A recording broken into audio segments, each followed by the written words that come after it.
अल्हम्दुलिल्लाह वस्सलातु वस्सलामु अला रसूलिल्लाह व अला आलिहि व सहबिहि व मन वाला अम्मा बाद फ़अऊज़ु बिल्लाहि मिनश शैतानिर रजीम बिफ़ज़्लि बिस्मिल्लाहिर रहमानिर रहीम इन्नल्लाहा व मलाइकतहु युस्सल्लूना अलन नबी या अय्युहल्लज़ीना आमनू सल्लु अलैहि व सल्लिमू तस्लीमा अल्लाहुम्मा सल्लि अला सय्यिदिना मौलाना मुहम्मद अन्नबीयुल उम्मी व अला आलिहि व सहबिहि व बारिक वसल्लिम अजमाइन अल्लाहुम्मा सल्लि अला सय्यिदिना मौलाना मुहम्मद मादिनिल जूद व करम मंबइल इल्म वल हिल्म वल हिकम व अला आलिहि व सहबिहि व बारिक वसल्लिम अजमाइन।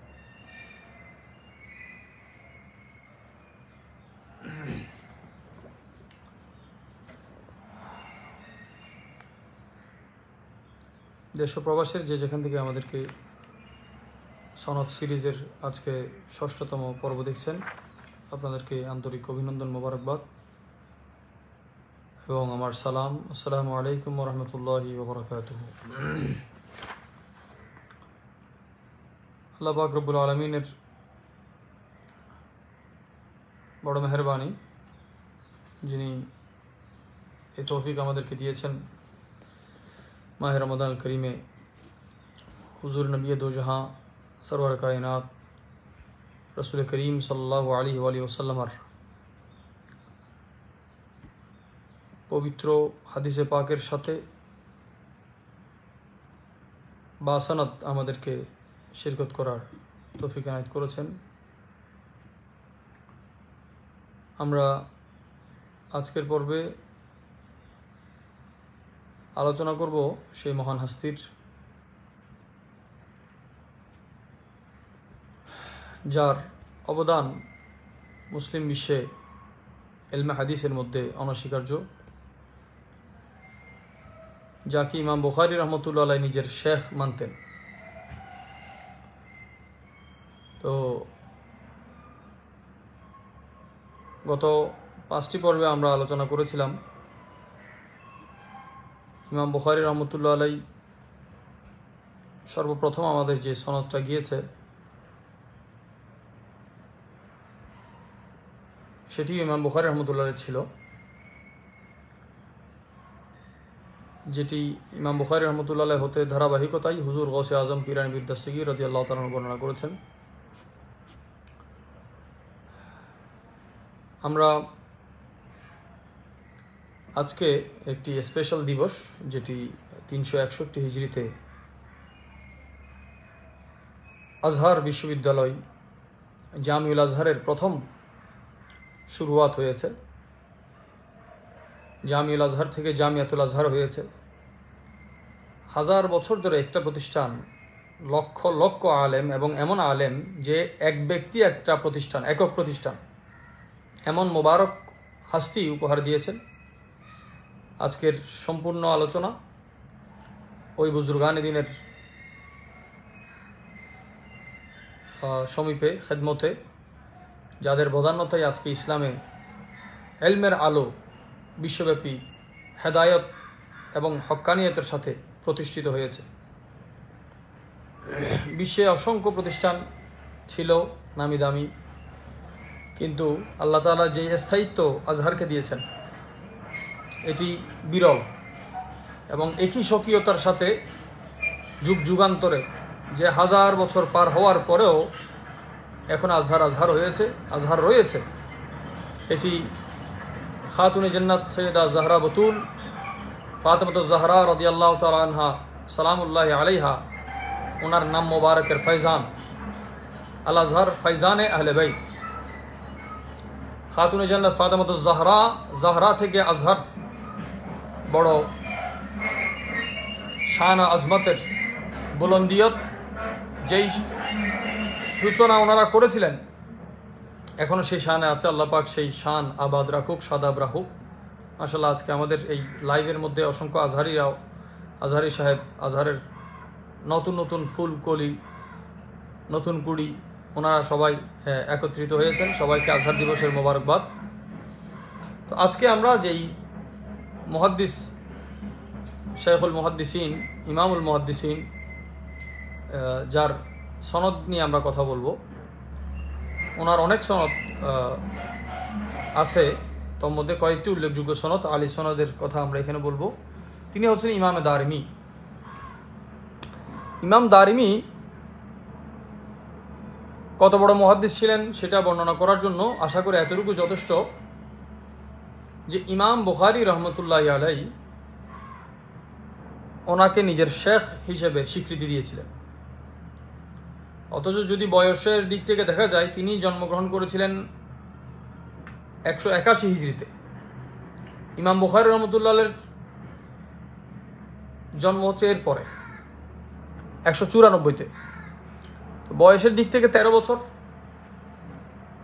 ইমাম বুখারী রহমতুল্লাহ আলাইহি ইমাম দারিমি বলতে কয়েকজন দারিমি আছেন। আমরা আজকে যাকে স্মরণ করছি তিনি হচ্ছেন হযরতে আবু মুহাম্মদ আবদুল্লাহ বিন আব্দুর রহমান বিন আল ফদল বিন বাহরাম বিন আব্দুস সামাদ আদ-দারিমি আত-তামিমি আস-সামারকান্দি, যার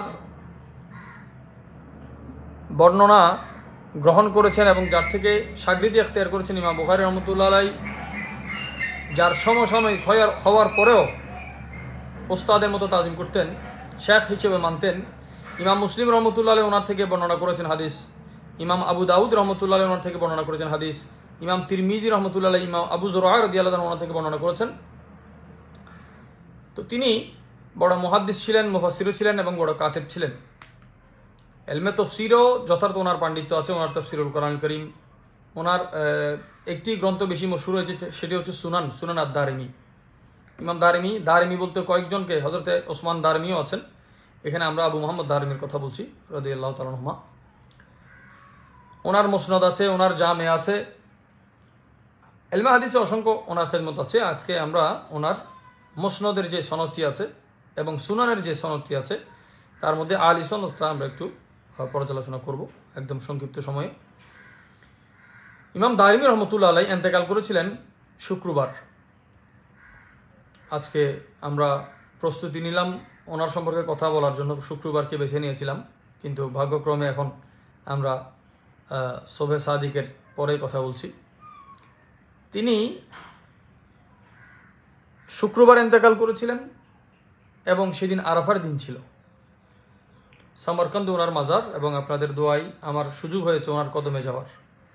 ইমাম দারিমি রহমতুল্লাহ আলাইহির কদমে, ইমাম বুখারী রহমতুল্লাহ আলাইহির মাজারে যাওয়ার আগেই ওনার দরবারে যাওয়ার সুযোগ হয়েছিল। মোটামুটি দূরত্ব আছে ওস্তাদ শাগরিদের। ইমাম বুখারী রহমতুল্লাহ আলাইহি বুখারা থেকে যখন, খারতাং থেকে যখন তিনি সামারকান্দ চলে এসেছিলেন, ইমাম বুখারী রহমতুল্লাহ আসার পরে ইমাম দারিমি রহমতুল্লাহ ইন্তেকাল করেছিলেন।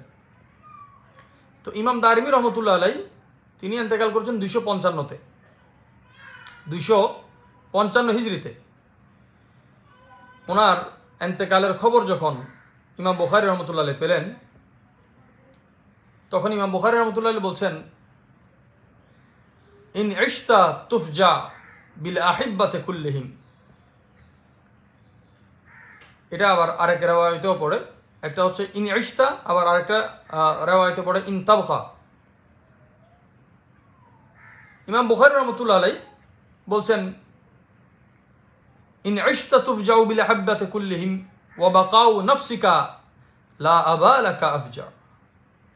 আরেক রিওয়ায়াতে আছে ওয়া ফানাউ নাফসিক লা আবালাকা আফজা। বড় চমৎকার এবং বড় গভীর, বড় কঠিন কথা তিনি বলেছেন ইমাম বুখারী রহমতুল্লাহ আলাইহি। যখন শুনেছেন যে ইমাম আবু মুহাম্মদ দারিমি ইন্তেকাল করেছেন, ইমাম বুখারী রহমতুল্লাহ আলাইহি ওনার মাথাকে, নিথর শরীর যেমন পড়ে থাকে, রুহীন অবস্থায় ইমাম বুখারী রহমতুল্লাহর মাথা ঝুঁকে গেল। কিছুক্ষণ পরে তিনি মাথা মোবারক উঠালেন ইমাম বুখারী রহমতুল্লাহ আলাইহি। মাথা মোবারক উঠিয়ে তিনি এই কথাটা বললেন যে ইন ইশতা অথবা ইন তাবকা তুফজাউ বিল আহিব্বাতি কুল্লিহিম, যে একজন মানুষ তো বাঁচতে চায়, মানুষ চায় তার হায়াত বাড়ুক, হায়াত লম্বা হায়াত, সে দুনিয়াতে থাকুক। কিন্তু ইমাম বুখারী রহমতুল্লাহ আলাইহি বলছেন, যদি তুমি বেশি দিন বাঁচো এটা তোমার জন্য বেদনাদায়ক, কারণ তুমি তোমার হায়াতে থাকতে থাকতে তোমার প্রিয় মানুষগুলোকে তুমি হারিয়ে ফেলবে। তুমি যদি লম্বা হায়াতে দুনিয়াতে থাকো, তোমার মাহবুবদেরকে তুমি চোখের সামনে তাদের জানাজা কাঁধে তুলতে দেখবা, তাদেরকে দাফন করতে দেখবা, তাদের বিরহটা তোমার অন্তরে সহ্য করতে হবে। সুতরাং তুমি দ্রুত মারা যাওয়ার চেয়ে বড় কঠিন হচ্ছে তুমি বেশি দিন বাঁচা, কারণ বেশি দিন বাঁচলে তোমার সামনে তোমার মাহবুবদের জানাজা উঠবে। তো ইমাম বুখারী রাহমাতুল্লাহ বলছেন ওয়াফানাউ নাফসিক আও ওয়া বাকাউ নাফসিক লা আবালাকা আফজা, যে আর কত বিরহ এই দিলের মধ্যে সহ্য করতে হবে, যে তুমি বেঁচে থাকার পরেও বারবার আরেকজনের মতের স্বাদ কিন্তু তোমার অনুভব করতে হচ্ছে। সুবহানাল্লাহ। ওস্তাদ শাগরিদ, সমসাময়িক এলমের কি বহর, এলমের কি শান, সুবহানাল্লাহ। এখানে আরেকটা গুরুত্বপূর্ণ কথা বলি, সবই গুরুত্বপূর্ণ, যেগুলো আসলে আলোচনায় আসে না। ইমাম বুখারী রহমতুল্লাহ যখন আল আদাবুল মুফরাদ লিখলেন, আল আদাবুল মুফরাদ লেখার পরে এই কিতাবটা ইমাম দারিমি রহমতুল্লাহের দরবারে পৌঁছেছিলেন।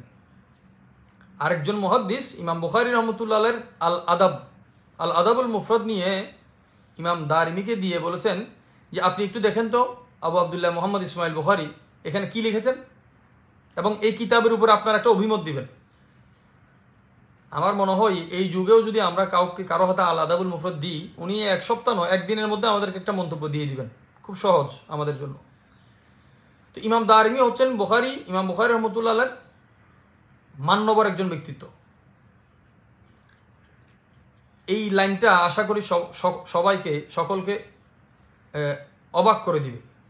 সেটি হচ্ছে এই আল আদাবুল মুফরাদ ইমাম বুখারী রহমতুল্লাহ লিখিত এই কিতাব ইমাম দারিমি নিজের সিনার সাথে 3 মাস রেখেছেন।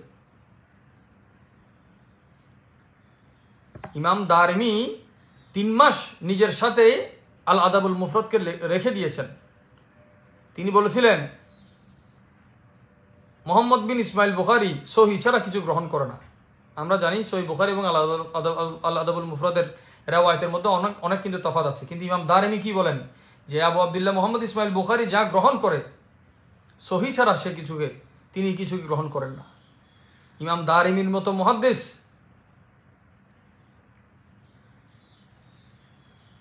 ইমাম দারিমি রহমতুল্লাহের মতো মুহাদ্দিস আল আদাবুল মুফরাদ কিতাব পড়তে কি 3 মাস লাগবে? সুবহানাল্লাহ। আমরা তো খুব দ্রুত ডেলিভারিকে মনে করতেছি কি এটা অনেক বড় এলমের ব্যাপার। ইমাম বুখারী রহমতুল্লাহ আল আদাবুল মুফরাদ, আমি জানি না আমার কথা এখন যারা শুনছেন এখানে অনেক দারুণ স্কলাররা আছেন, শুনছেন। আল আদাবুল মুফরাদ কি 3 মাস পড়ার মতো এখানে কি আছে? বুঝে গেল কিতাব বরাবর আছে কিন্তু নজর বরাবর নাই। যে খাজা বাবা ফরিদউদ্দিন গঞ্জি শাহ রহমতুল্লাহ বলেছিলেন যে ওনার সূরা ইখলাস পড়ে ফু দিলে মাটি শূন্য হয়ে যায়। বলে হুজুর আমরা দিলে তো হয় না। বলে কুল হু আল্লাহ তো ঠিক আছে, কিন্তু জবানে ফরিদের জবানটা কোথায় পাবা? গঞ্জি শাহর জবান কোথায় পাবা? তো আদাবুল মুফরাদ তো ঠিক আছে, কিন্তু ইমাম দারিমির নজরটা কোথায় পাবো? ইমাম দারিমি রহমতুল্লাহ আলাই, ওনার মাজারের এখন পাশে বিশাল মসজিদেরও কাজ চলছে। আল্লাহ তাআলা যারা শুনছেন মহব্বতের সাথে সবাইকে যাওয়ার তৌফিক দান করুক। ওনার মাজারে ঢুকার সময় আমরা আমার ব্যক্তিগত জিন্দগির একটা আপনাদেরকে ঘটনা শেয়ার করি। আমরা গেলাম ওনার মাজারে, পাথরের মাটিতেও মনে হচ্ছে এখানে এলম আছে। ওনার মাজারে ঢুকার সময় ভ্রমর মৌমাছির বাসা আছে, মধুপোকার বাসা, একদম বড় বড় মৌমাছি একদম কদমের দিকে, যে এই দরজা দিয়ে কেউ ঢুকতে পারবে না। তো আমরা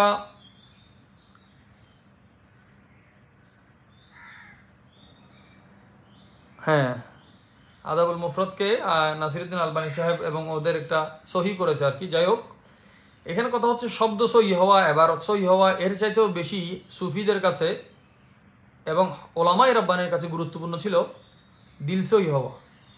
যে ইজা সালাহাত সালাহাল জাসাদু কুল্লু, রাসূল পাক ইরশাদ করেছেন দিল সহি হলে সব কিছু সহি। আমরা দিল ঠিক না করে যার জবর ঠিকের পিছনে আমরা লাগি আর কি। আমি এই জন্য বলি এলমে নাহু, এলমে সরফ এগুলোকে শুধু আরবি গ্রামারের কিতাব বললে ভুল হবে, এগুলো তাসাউফের কিতাব। কারণ মাওলা আলী শের খুদা রাদিয়াল্লাহু তাআলা সিনা থেকে যে ইলম বের হয়েছে, প্রত্যেকটা ইলম মারফতে ইলাহির দিকে মানুষকে নিয়ে যায়, এবং যে ইলম মারফতে ইলাহিতে নিয়ে যায় এটা তাসাউফ। যাই হোক, আমরা প্রসঙ্গে ফিরি। যেখানে আমাদের সাথে যারা ছিলেন ওখানে সমরকন্দের অধিবাসী কয়েকজন ছিলেন, ওনারা আর ভয়ে ঢুকেন নাই। আমরা যখন ঢুকলাম, আমি ছিলাম এখানে, আমাকে হয়তো শুনছেন, আমার নোমান ভাইও ছিলেন। আমরা ঢুকার সময় বলে যে এদিকে আপনারা যাবেন না, যে এখানে এগুলো যদি কামড় দেয় খবর হয়ে যাবে। তো ওনারা তো বাংলাদেশ সম্পর্কে এত জানেন না, তো আমরা সেই সাহস নিয়ে ঢুকলাম, আদবের সাথে প্রথমে সালাম দিয়ে অনুমতি নিয়ে। কারণ আমরা যেই দরবারে, যেই মাজারে গিয়েছি ওখানে আমাদের খিদমত হয়েছে। এগুলো এই যেমন এই কাপড়টা, এই ধরনের আমার যে সমস্ত কাপড় ব্যবহার করা হয় এগুলো কোনো কোনো দরবারের খিদমতে ব্যবহার হয়েছে। এগুলো ফ্যাশনেবল বা কোনো একটা কাজের জন্য নয়, এগুলো সবসময় বরকতের জন্যই ব্যবহার করা হয়। তো আমরা এই পাগড়ির কাপড় দিয়ে ওনার মাজার শরীফটা আমরা সাফাই করলাম, খেদমত করে আতর পরিবেশনা করলাম। দেখলাম এরা ভয়ে যারা দাঁড়িয়ে আছে ওদেরকে কিন্তু পাহারা দিচ্ছে বরাবর, কিন্তু আমাদের সাথে মৌমাছিগুলো ঘুরতেছে ওখানে, কোনো ধরনের অ্যাটাক করে নাই। তখন আমরা বললাম যে এগুলো গোস্তাখরা নাটকের জন্যই দেওয়া হয়েছে, এখানে আশেকরা নাটকের জন্য নয়। ইমাম বুখারী রহমতুল্লাহ দরবারে যাওয়ার আগে ওনার কদমে যাওয়ার আমাদের সুযোগ হয়েছে। আমরা সেখান থেকে সরাসরি ইমাম বুখারী রহমতুল্লাহ মাজারে গিয়েছিলাম। তো ইমাম বুখারী রহমতুল্লাহ যার ইন্তেকালে আফসোস করলেন কি যে ইমাম বুখারী দুনিয়াতে থাকাটা এটা হচ্ছে আফসোস। কারণ ইমাম দারিমি যদি না থাকে বুখারী কি করবে? আল্লাহর কি শান দেখুন, 255তে ইমাম দারিমি ইন্তেকাল করেছেন জিলহজে, 256তে ইমাম বুখারী শাওয়ালের 1 তারিখ ঈদের দিন ইন্তেকাল করেছেন। এটা একটা বড়, হুজুর মাহবুবুল্লাহির ইন্তেকালের পরে 6 মাসের মধ্যে ইন্তেকাল হয়েছেন আমির খুসরো রহমতুল্লাহ আলাইহি। রাসূল করিম সাল্লাল্লাহু আলাইহি ওয়াসাল্লামের ইন্তেকালের পরে 6 মাসের মধ্যে ইন্তেকাল হয়েছেন মা ফাতিমাতুজ জাহরা রাদিয়াল্লাহু তাআলা আনহা সালামুল্লাহি আলাইহা। এই বিরহটা, এই মহব্বতটা আল্লাহ পাক রব্বুল আলামিন ওনাদের মর্তবাকে বুলন্দ করুন, এবং ইমাম দারিমি রহমতুল্লাহ আলাইহি সহ ওনাদের যাদেরই এহসান আমাদের উপর আছে, আমি কখনো বলিনি, এটা আজকে বলতে পারি। এলমে হাদিসের মধ্যে কোনো মুহাদ্দিসকে যদি আমি সর্বপ্রথম আমার দিল থেকে মহব্বত করে থাকি, তিনি ইমাম দারিমি। কেন করি এটা আমি জানি না, কিন্তু ইমাম দারিমি রহমতুল্লাহর মহব্বত আমার সিনাতে প্রথমে এসেছে। তার পরবর্তীতে অন্যান্য মুহাদ্দিসিনে কেরামের প্রতি আমার ঝুঁকা বা মহব্বতটা, এই জন্য হয়তো আমি অজান্তেই ওনার কদমে হাজিরিটা হয়েছে। যাই হোক, কথা না বাড়িয়ে আমরা মূল আলোচনার দিকে যাই। আমার এই মুসনাদ, একটা হচ্ছে সুনান আদ-দারিমি, একটা হচ্ছে মুসনাদ আদ-দারিমি। মুসনাদের একটা আমার সনদের আমি এটি বর্ণনা করছি। আমার শেখ বর্তমান জামানার যিনি ইমাম শাফিঈ নামে ভূষিত, শেখ আব্দুল আজিজ আর শিহাবি আল হুসাইনি, ইমাম আলী মকামের আওলাদ আর শাফিঈ, আল্লাহ পাক হুজুরের হায়াতে সিহতে বরকত দান করুক। উনি বর্ণনা করেছেন ওনার শেখ আল মুসনিদ ইয়াসিন আল ফাদানি আল মক্কি রহমতুল্লাহ থেকে একটা সনদ। আরেকটা সনদ হচ্ছে শেখ ডক্টর ফতি আব্দুর রহমান হিজাজি, যিনি বর্তমান বিশ্বে এলমুল লুগাত, আপনারা এটা জানলে আরও খুশি হবেন যে সনদের অনেক প্রকার আছে। অভিধান, ডিকশনারি, আরবি ডিকশনারি কিন্তু সনদ আছে, গ্রামারের সনদ আছে, লোগাতের সনদ আছে, আলাদা আলাদা সনদ আছে। কেউ না জানলে যদি নাই বলে, এটা অজ্ঞতা ছাড়া আর কিছু হবে না। सितारों से आगे जहाँ और भी है अभी इश्क की इंतहा और भी है। তো শেখ হিজাজি উনি বর্ণনা করছেন ওনার শেখ জাকিউদ্দিন ইব্রাহিম আল হুসাইনি আশরাফি রহমতুল্লাহ থেকে, ওনার দরবারেও যাওয়ার আমার সুযোগ হয়েছে। এবং বড় আনন্দের বিষয় হচ্ছে, যার থেকে আমার এই হাদিসের সনদের রেওয়ায়ত, উনি দাওয়াত করেছিলেন ওনার দরবারে যাওয়ার জন্য। হজরত জাকি ইব্রাহিম রহমতুল্লাহ ওরসে শেখ হিজাজির দাওয়াতে গিয়েছিলাম, এবং শেখ হিজাজি আমার এখনও মনে আছে, আমাকে শুনছেন হয়তো, আমার নেসার আজহারি সাহেব, ওনার তাবারুকের প্যাকেটটা আমাদেরকে দিয়েছিলেন। এবং একদম বড় বড় আজহারের শায়েখরা পর্যন্ত পিছনে বসা, উনি ডেকে আমাদেরকে সামনে বসিয়েছিলেন। ইমাম আলী মকামের সদকা ছিল, আপনাদের দোয়া ছিল, ইমাম জাকি ইব্রাহিম রহমতুল্লাহ ওরসে পাকে। উনি ওনার শেখ ইয়াসিন ফাদানি আল মক্কি রহমতুল্লাহ থেকে বর্ণনা করছেন। এটা একটা সনদ। এখানে 2টা সনদ এখন আপনাদেরকে শুনিয়েছি। ধারাবাহিকতাই শেখ ইয়াসিন আল মক্কি রহমতুল্লাহ আলাই তিনি বর্ণনা করছেন শেখ ওমর ইবনু হামদান আল মুহরিসি রহমতুল্লাহ আলাই থেকে, তিনি এবং শেখ আবদুল্লাহ বিন মোহাম্মদ গাজী আল মক্কি রহমতুল্লাহ থেকে, 2জন শেখ, ওনারা 2জন বয়ান করেছেন শেখ সৈয়দ হোসাইন বিন মোহাম্মদ আল হাবাসি থেকে। উনি বয়ান করেছেন ওনার আব্বাজান মুফতি মোহাম্মদ বিন হোসাইন আল হাবাসি আল মক্কি রহমতুল্লাহ আলাইহি থেকে। উনি বর্ণনা করেছেন মোহাম্মদ সালেহ আর রাইস আজ জামজামি আল মক্কি রহমতুল্লাহ আলাইহি থেকে। এবং উনি বর্ণনা করেছেন শেখুল মুহাদ্দিস আল মুআম্মার মোহাম্মদ বিন আব্দুর রহমান আল আনসারি মক্কি রহমতুল্লাহ আলাইহি থেকে। উনি বর্ণনা করেছেন শেখ মুফতি আবদুল্লাহ বিন আব্দুর রহমান সিরাজ। আরেকজন শেখ সাথে আছেন মোহাম্মদ সালেহ আর রাইস। এই দুইজন বয়ান করেছেন রহমতুল্লাহ আলাইহিমা। ওনারা দুজন বয়ান করেছেন আল মুফতি আর শেখ আব্দুল মালিক বিন আল মুনঈম আল কালাই রহমতুল্লাহ আলাইহি থেকে। উনি বর্ণনা করেছেন আল কাজী তাজউদ্দিন বিন আব্দুল মুহসিন আল কালাই মক্কি রহমতুল্লাহ আলাইহি থেকে। উনি বর্ণনা করেছেন শেখ মুফতি আব্দুল কাদের বিন আবি বকর সিদ্দিকি রহমতুল্লাহ আলাইহি থেকে। এখানে দুইজন শেখ আছেন। আবার উনি বর্ণনা করেছেন শেখ আবুল আসরার হাসান বিন আলী আল ওজাইমি আল মক্কি রহমতুল্লাহ আলাইহি থেকে। উনি বর্ণনা করেছেন শেখ আসফি আহমদ আল আজল আল ইয়ামানি রহমতুল্লাহ আলাইহি থেকে। উনি বর্ণনা করেছেন আল ইমাম ইয়াহইয়া বিন মুকরিম আত তাবারি আল মক্কি রহমতুল্লাহ আলাইহি থেকে। উনি বর্ণনা করেছেন ওনার দাদা আল মুহিবুল আখির মোহাম্মদ বিন আর রেদা মোহাম্মদ আত তাবারি আল মক্কি রহমতুল্লাহ আলাইহি থেকে। উনি বর্ণনা করেছেন নাতি দাদা থেকে বর্ণনা করেছেন। উনি বর্ণনা করেছেন শেখ আজাইন আবু বকর বিন আল হুসাইন আল মারাগি আল মাদানী। এটা মক্কি মাদানী সনদ। আর এটার একটা সনদ আছে সম্পূর্ণ মক্কি হাদিসের মধ্যে মক্কি সনদ, মদিনী সনদ, সিরিয়ান সনদ, শামি সনদ যেটাকে বলা হয়, ইরাকি সনদ, মিসরি সনদ। আলহামদুলিল্লাহ এগুলোর সুযোগ আমাদের হয়েছে। এখন শেখ ইয়াহইয়া বিন মকরিম আত-তাবারি আল মক্কি রহমতুল্লাহ আলাইহি তিনি ওনার দাদাজান থেকে বর্ণনা করলেন। ওনার দাদাজান আজাইন আবু বকর ইবনুল হুসাইন আল মারাগি আল মাদানী রহমতুল্লাহ বর্ণনা করেছেন। উনি বর্ণনা করেছেন আবুল আব্বাস আহমদ বিন আবি তালিব আল হাজ্জার রহমতুল্লাহ আলাইহি থেকে।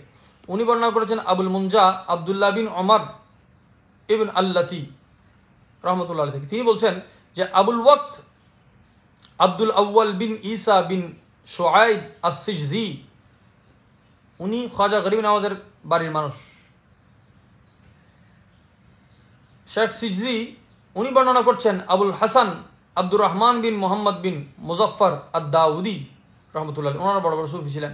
তিনি বর্ণনা করেছেন আবু মোহাম্মদ আবদুল্লাহ বিন আহমদ বিন হামওয়াই আস-সারখসি ইমাম সারখসি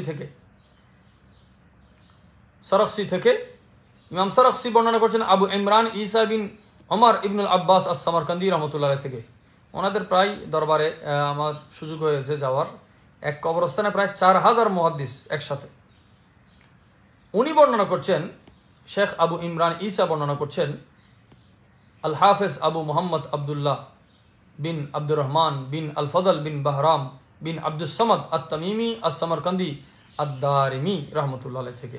অর্থাৎ আমার এবং ইমাম দারিমির মধ্যখানে এখানে 21 থেকে 22 জনের মধ্যে আছে।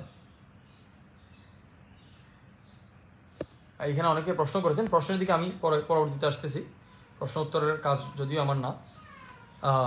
তো এখানে মুহিব তাবারি যেটা আছেন উনি ইমাম মুহিবউদ্দিন তাবারি আরেকজন, কারণ মক্কা শরীফে একটা সময় গিয়েছে দারুল হাদিসের খেদমত করেছেন শুধুমাত্র যে সমস্ত ইমামগণ, এই পুরো গোষ্ঠীটা একই গোষ্ঠী ছিল।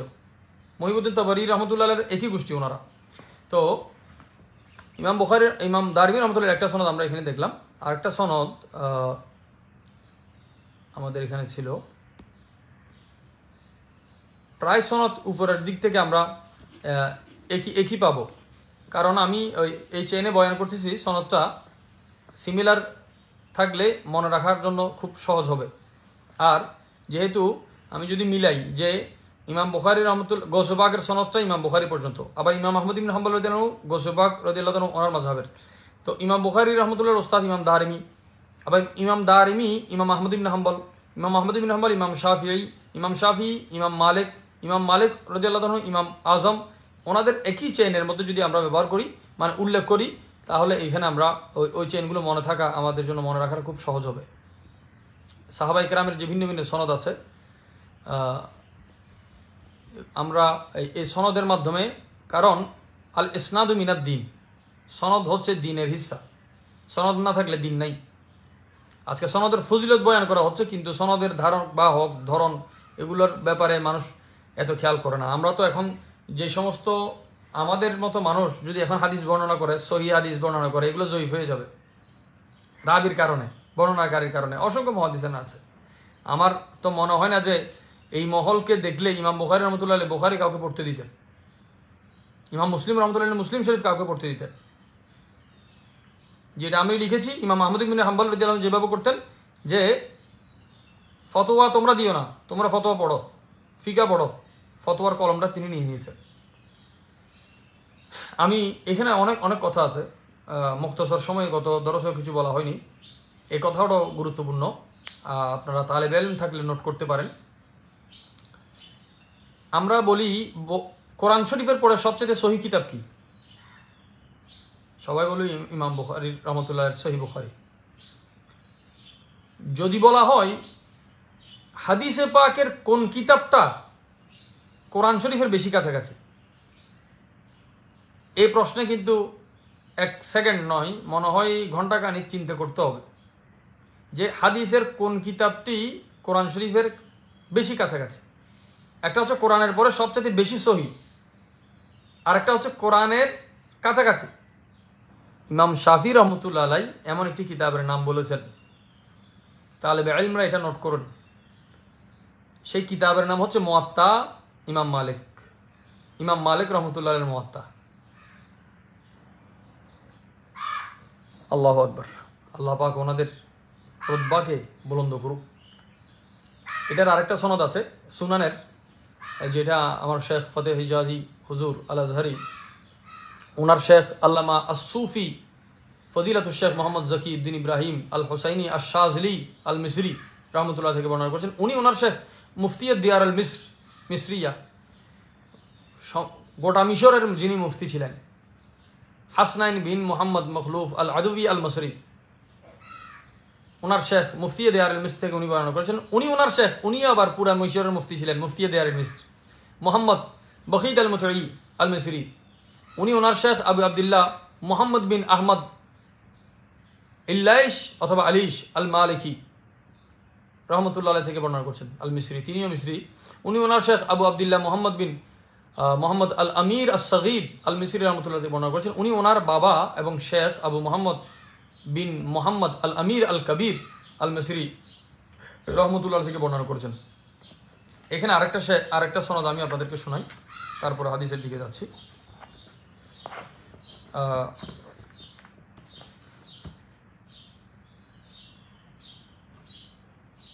আমার শেখ তিনজন শেখ, একজন শেখ আহমদ শরীফ আল আজহারি বারাকাল্লাহু ফি হায়াতি, আরেকজন শেখ ফতেহ আব্দুর রহমান হিজাজি, আরেকজন শেখ আব্দুল আজিজ আশ-শিহাবি। এই তিনজন, ওনাদের তিনটা সনদ এখানে আছে। আবার একজন হচ্ছেন মুফতি দিয়ার আল মিসর ডক্টর আলী জুমা আশ-শাযলি, বর্তমান মিশরের যিনি সবচেয়ে বড় গ্র্যান্ড মুফতি, ওনার মারেফতে শেখ ইয়াসিন আল ফাদানি। আরেকজন শেখ শিহাবির মাধ্যমে শেখ ইয়াসিন আল মক্কি, আরেকজন শেখ জকি ইব্রাহিমের মাধ্যমে ইয়াসিন আল মক্কি হয়ে শেখ ওমর বিন হামদান আল মগরিবি, ওনার শেখ আল ফালে আজ-জাহিরি, ওনার শেখ হাসান মোহাম্মদ বিন আলী আস-সনুসি, ওনার শেখ আবু খালাস ওমর বিন আব্দুল করিম আল আত্তার, ওনার শেখ মোহাম্মদ জাহেদ, ওনার শেখ ওনার বাবা এবং শেখ দুইটাই আল ইমাম আল আল্লামা ফকি আল মুসনিদ শেখ মোহাম্মদ সাঈদ আস-সুম্বুল আল মালিকি রহমতুল্লাহ আলাইহি থেকে বর্ণনা করছেন। শেখ মালিকি বর্ণনা করছেন ওনার সনদে ইমাম দারিমি রহমতুল্লাহ আলাইহি পর্যন্ত, লম্বা আমরা একটু আগেই পড়েছি একটা সনদ, যে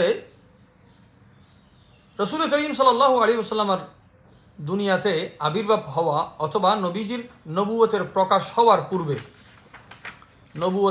হওয়ার পূর্বে দিন ইসলামের কি হাল ছিল এবং ওই জমানায় মানুষের যে কর্ম ছিল, আমল ছিল, ওই আমলগুলোর বিচার কিভাবে হবে, আমলগুলোর উপর কোনো কথাবার্তা বলা যাবে কি না। তো ইমাম দারিমি রহমতুল্লাহ আলাইহি এই হাদিসটা বর্ণনা করছেন। এটাতে আমি মুসনাদ এবং সুনান দুইটা মিলিয়ে আপনাদের সামনে পেশ করছি, যে ইমাম দারিমি রহমতুল্লাহ আলাইহি ওনার শেখ ইমাম দারিমির শেখ মোহাম্মদ বিন ইউসুফ রহমতুল্লাহ থেকে বর্ণনা করছেন। উনি বর্ণনা করছেন, মোহাম্মদ বিন ইউসুফ রহমতুল্লাহ বর্ণনা করছেন হযরত সুফিয়ান থেকে। হযরত সুফিয়ান যদি শুধু সুফিয়ান বলা হয় এটা সুফিয়ান বিন ওয়াইনা, আর সুফিয়ান সুরি বললে উনি আলাদা। সুফিয়ান সুরি রহমতুল্লাহের সাথে সবচেয়ে বেশি সম্পর্ক ছিল এলমা হাদিসে। আপনি বারবার যার নাম পাবেন যে কোন দরজা দিয়ে গেলে কাকে পাবেন। ইমাম আহমদ ইবনে হাম্বল রাদিয়াল্লাহু তাআলাকে আজকে যারা মানে ওরা তাসাউফকে ইনকার করে, অথচ ইমাম আহমদ ইবনে হাম্বল রাদিয়াল্লাহু তাআলা জিন্দেগির সবচেয়ে বেশি হাদিস বর্ণনা করেছেন সুফিদের থেকে, এবং বিশেষ করে হযরত সুফিয়ান সুরি। সুফিয়ান সুরি ছাড়া ইমাম আহমদের কোনো রেওয়ায়াতকে ওনারা চোখে দেখতেন না। তো হযরত সুফিয়ান বিন ওয়াইনা, সুফিয়ান রাদিয়াল্লাহু তাআলা বর্ণনা করছেন হযরত আমাশ থেকে। অল্প সময়ে খুব দামি দামি কথা এখানে যাচ্ছে, আমি দ্রুত বলে যাচ্ছি যেহেতু আপনারা রোজা রেখেছেন, ক্লান্ত হয়ে যাবেন। মাশাআল্লাহ আমাদের আজহারি সাহেবদের দেখতে পাচ্ছি, ভালো লাগতেছে আমার। আজকে আজহার দিবসের শুভেচ্ছা, এবং যারা শুনছেন ইমাম আলী মাকাম হোসেন রাদিয়াল্লাহু দরবারে আমাদের সকলের পক্ষ থেকে সালাম আরজ করার অনুরোধ থাকবে। শেখ সুফিয়ান উনি ওনার শেখ আমাশ থেকে রেওয়ায়াত করছেন, উনি বর্ণনা করছেন আবু ওয়াইল থেকে, উনি বর্ণনা করছেন সাইয়েদনা আব্দুল্লাহ রাদিয়াল্লাহু তাআলা থেকে, হুজুরের সাহাবী। তিনি বলছেন ক্বালা রাজুলুন, একজন ব্যক্তি আসলেন, একজন ব্যক্তি বললেন ইয়া রাসূলুল্লাহ সাল্লাল্লাহু আলাইহি ওয়াসাল্লাম। একজন ব্যক্তি এসে কি বললেন, হে আল্লাহ রাসূল। আজকে তো আমরা দেখতে পাচ্ছি বলছেন হে অমুক তোমাকে সালাম। এই তোমাকে শব্দ হাজির না গায়েব। তোমাকে যারা বলতো যে তোমাকে শব্দ ইয়া নবী সালামুন আলাইকা, কা বলা যাবে না। নামাজের মধ্যে যারা আইয়ুহান নবী বাদ দেওয়ার জন্য চেষ্টা করছে এরা এখন গায়েবী সালাম দিচ্ছে। তোমাকে শব্দটা কি হাজের নাকি গায়েব? এই প্রশ্নের থেকে তারা তো জিন্দেগিতে বের হইতে পারবে না। আপনারা তালাশ করেন এই প্রশ্নের উত্তর, ইনশাআল্লাহ আমরা হাদিসে পাকের বর্ণনা দিকে যাচ্ছি। তো বিসমিল্লাহির রহমানির রহিম ক্বালা রাজুলুন ইয়া রাসূলুল্লাহ সাল্লাল্লাহু আলাইহি ওয়া আলিহি ওয়াসাল্লাম আইওয়াখাদুর রাজুল বিমা আমিলা ফিল জাহিলিয়া ক্বালা মান আহসানা ফিল ইসলাম লাম ইউআখাদ বিমা কানা আমিলা ফিল জাহিলিয়া ওয়ামান আসাআ ফিল ইসলাম উখিযা বিল আউয়াল ওয়াল আখির। ইমাম দারিমি রহমতুল্লাহ আলাইহি বর্ণনা করছেন, সনদ বর্ণনায় খাজা হযরতে আব্দুল্লাহ রাদিয়াল্লাহু তাআলা হতে, যে এক ব্যক্তি নবীজির দরবারে এসে বললেন ইয়া রাসূলুল্লাহ আইওয়াখাযুর রাজুলু বিমা আমিলা ফিল জাহিলিয়া। জাহিলি যুগে যে সমস্ত আমল আমরা করেছি ভালো মন্দর হিসাব, আমাদের কি জাহেলি যুগের আমলের উপর গ্রেফতার করা হবে কিনা? যে জাহেলি যুগে যদি আমরা কোনো অন্যায় করে থাকি এই অন্যায়ের বিচার হবে কিনা? তখন পেয়ারা মাহবুব নবী এমন একটা উত্তর দিলেন যেটা কিয়ামত পর্যন্ত রিভার্টেড যারা মুসলিম হবে বা রিভার্টেড যারা সুন্নি হবে, এখানে রিভার্টেড কনভার্টেড না বলে, আমি কনভার্ট না বলে রিভার্ট বলার কারণ হচ্ছে জন্মগতভাবে সবাই সুন্নি হয়ে জন্মগ্রহণ করে, মুসলিম হয়ে জন্মগ্রহণ করে, তাসাউফপন্থী হয়ে জন্মগ্রহণ করে। তো কেউ যদি অন্য আকীদায় চলে যাওয়ার পর আবার ফিরে আসে, এটা কনভার্ট হয় না, এটা রিভার্ট হয়। অন্য ধর্মে চলে যাওয়ার পরে আবার ফিরে আসে, রিভার্ট হয়। আমার প্যারা নবীজি তাদের জন্য এই পয়গাম দিয়েছেন যে মান আহসানা ফিল ইসলাম লাম ইউআখাদ বিমা কানা আমিলা ফিল জাহিলিয়া। একজন মানুষ ঈমান আনার পরে, ইসলামে পরিপূর্ণ প্রবেশ করার পর জাহেলি যুগে তার কি আমল ছিল সেটা নিয়ে গবেষণা হবে না, সেটা নিয়ে কোনো ধরনের সেটা নিয়ে কোনো ধরনের গ্রেফতার হবে না, হিসাব নিকাশ হবে না যে সে কত বেলা মূর্তি পূজা করেছে, কত বেলা আল্লাহর নাফরমানি করেছে, কত কি গুনাহ করেছে। বান্দার হক ছাড়া তার সমস্ত গুনাহ, শিরিক, কুফর মাফ।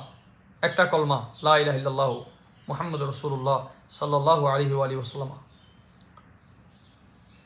কিন্তু সতর্কতার বিষয় হচ্ছে এখানে ওয়ামান আসাআ ফিল ইসলাম উখিযা বিল আউয়ালি ওয়াল আখির। কিন্তু যেই ব্যক্তি ইসলাম গ্রহণ করার পরেও আগের অভ্যাস ছাড়ে নাই, আগের অভ্যাস যখন ছাড়ে নাই, তার বর্তমান এবং অতীতের আমল একসাথে হিসাব করা হবে। এখন প্রশ্ন হচ্ছে কোন ধরনের আমল? আমল হচ্ছে কেউ জাহিলি যুগে কুফর করেছে, মূর্তি পূজা করেছে, আগুনের পূজা করেছে, ইসলাম ধর্ম গ্রহণ করার পরেও যদি সে আবার কুফরের দিকে ফিরে যায়, তখন সে যে কলমা পড়ে গুনাহ মাফ হয়েছিল ওই গুনার বালামটা আবার খুলে যাবে। অতীতের কুফর সহ, অতীতের শিরিক সহ, অতীতের এই বাতিল আমল সহ, গুনাহ সহ তার কাঁধে যুক্ত হয়ে যাবে। কার? যে ব্যক্তি আবার গোমরাহির দিকে চলে যাবে। আল্লাহ আমাদেরকে সালেহ রাখুক, সাদেক রাখুক, মহসিন রাখুক। এটার ধারাবাহিকতাই আরেকটা হাদিসে পাক, এই হাদিসটা কিন্তু আবার ইমাম বুখারী, ইমাম মুসলিম রহমতুল্লাহ বর্ণনা করেছেন, কিন্তু ওনাদের আগে এটা যে প্রায় 3500-এর উপরে হাদিস আছে সুনানের মধ্যে, মুসনাদে তো আরও ইয়াটা আছে, ইমাম দারিমি বর্ণনা করেছেন। আরেকটা মশহুর হাদিস আপনারা এখন শুনলে বুঝবেন, যেটা ইমাম দারিমি রহমতুল্লাহ আলাইহি, এখানে আমি মনে করি হাদিসটা সংযুক্ত হলে আপনাদের জন্য, সবার জন্য ভালো হবে, যে শেখ ওয়ালিদ বিন নদর আর রমলি থেকে বর্ণনা করছেন, রমলি থেকে ইয়াদ আসলো, হযরতে শিহাবুদ্দিন রমলি, মিশরের মধ্যে যার মাজার আছে, আমাদের আজহারি সাহেবদেরকে বলছি, ইমাম শাহরানি রহমতুল্লাহ আলাইহি যে দরগা আছে তার অপোজিটে যেই জায়গা আছে, আপনারা সেখানে গেলে দুইটা মাজার পাবেন, একই কবরের মধ্যে দুইজন শেখ রমলি আছেন। ওনার মাজার আপনি এখনও দাঁড়াবেন, ওনার মাজার থেকে এলমের ফয়জান জারি হয়। যিনি ফতোয়া রমলিতে রেখেছিলেন যে মানুষের সুরত কখনো জাহান্নামে যাবে না, তো ওনাকে জিজ্ঞাসা করা হলো কেন যাবে না? বলে এই বশরি সুরতকে রসুল পাক দুনিয়াতে আসার জন্য বেছে নিয়েছেন। নবী যেহেতু এই সুরতকে পছন্দ করেছেন, কোনো মানুষ বশরি সুরতে বশর জাহান্নামে যাবে না। বশরি সুরত নেওয়ার পরে তাকে জাহান্নামে নেওয়া হবে, যেভাবে আলেম জাহান্নামে যাবে না, এলম নেওয়ার পরে তাকে জাহান্নামে দেওয়া হবে। তো শেখ রমলি মাসররা বিন মা'বাদ রহমতুল্লাহ আলাইহি থেকে বর্ণনা করেছেন, তিনি শেখ আল ওয়াদিন থেকে বর্ণনা করেছেন যে এক ব্যক্তি, এই হাদিস বাগ, এই কথাটা শুনে আল্লাহ রসুল কেমনভাবে কান্না করেছেন, আল্লাহু আকবার। ইমাম বুখারী রহমতুল্লাহ আলাইহি ইমাম দারিমির খবর শুনে কেঁদেছেন। এক ব্যক্তি আসলেন, আন্না রাজুলান আতান নবিয়্যা সাল্লাল্লাহু আলাইহি ওয়া আলিহি ওয়াসাল্লাম ফাকাল, এক ব্যক্তি পেয়ারা নবীজির দরবারে এসে বললেন, ইয়া রাসূলুল্লাহ, আপনারা বারবার শুনতে পাচ্ছেন ইয়া রাসূলুল্লাহ, আমার নবীজির মজলিসে বারংবার ধ্বনি থাকতো। আমাদের তো ইয়া রাসূলুল্লাহ বলার জন্য নারায়ে রিসালাত বলতে হয়, ওনারা নারায়ে রিসালাত আগে স্লোগান দেওয়ার জন্য ডাক দিতে হতো না। হুজুরের দরবারে হাজির হলেই তার দিল বলে উঠতো কে মাহশর মে ভি হোগা উনকা নারা ইয়া রাসূলুল্লাহ। ওই সাহাবী এসে যখন ডাক দিয়ে বললেন, ইয়া রাসূলুল্লাহ, ইন্না কুন্না আহলা জাহিলিয়াতিন ওয়া ইবাদাতি আওসান, নিশ্চয়ই আমরা জাহেলি যুগে,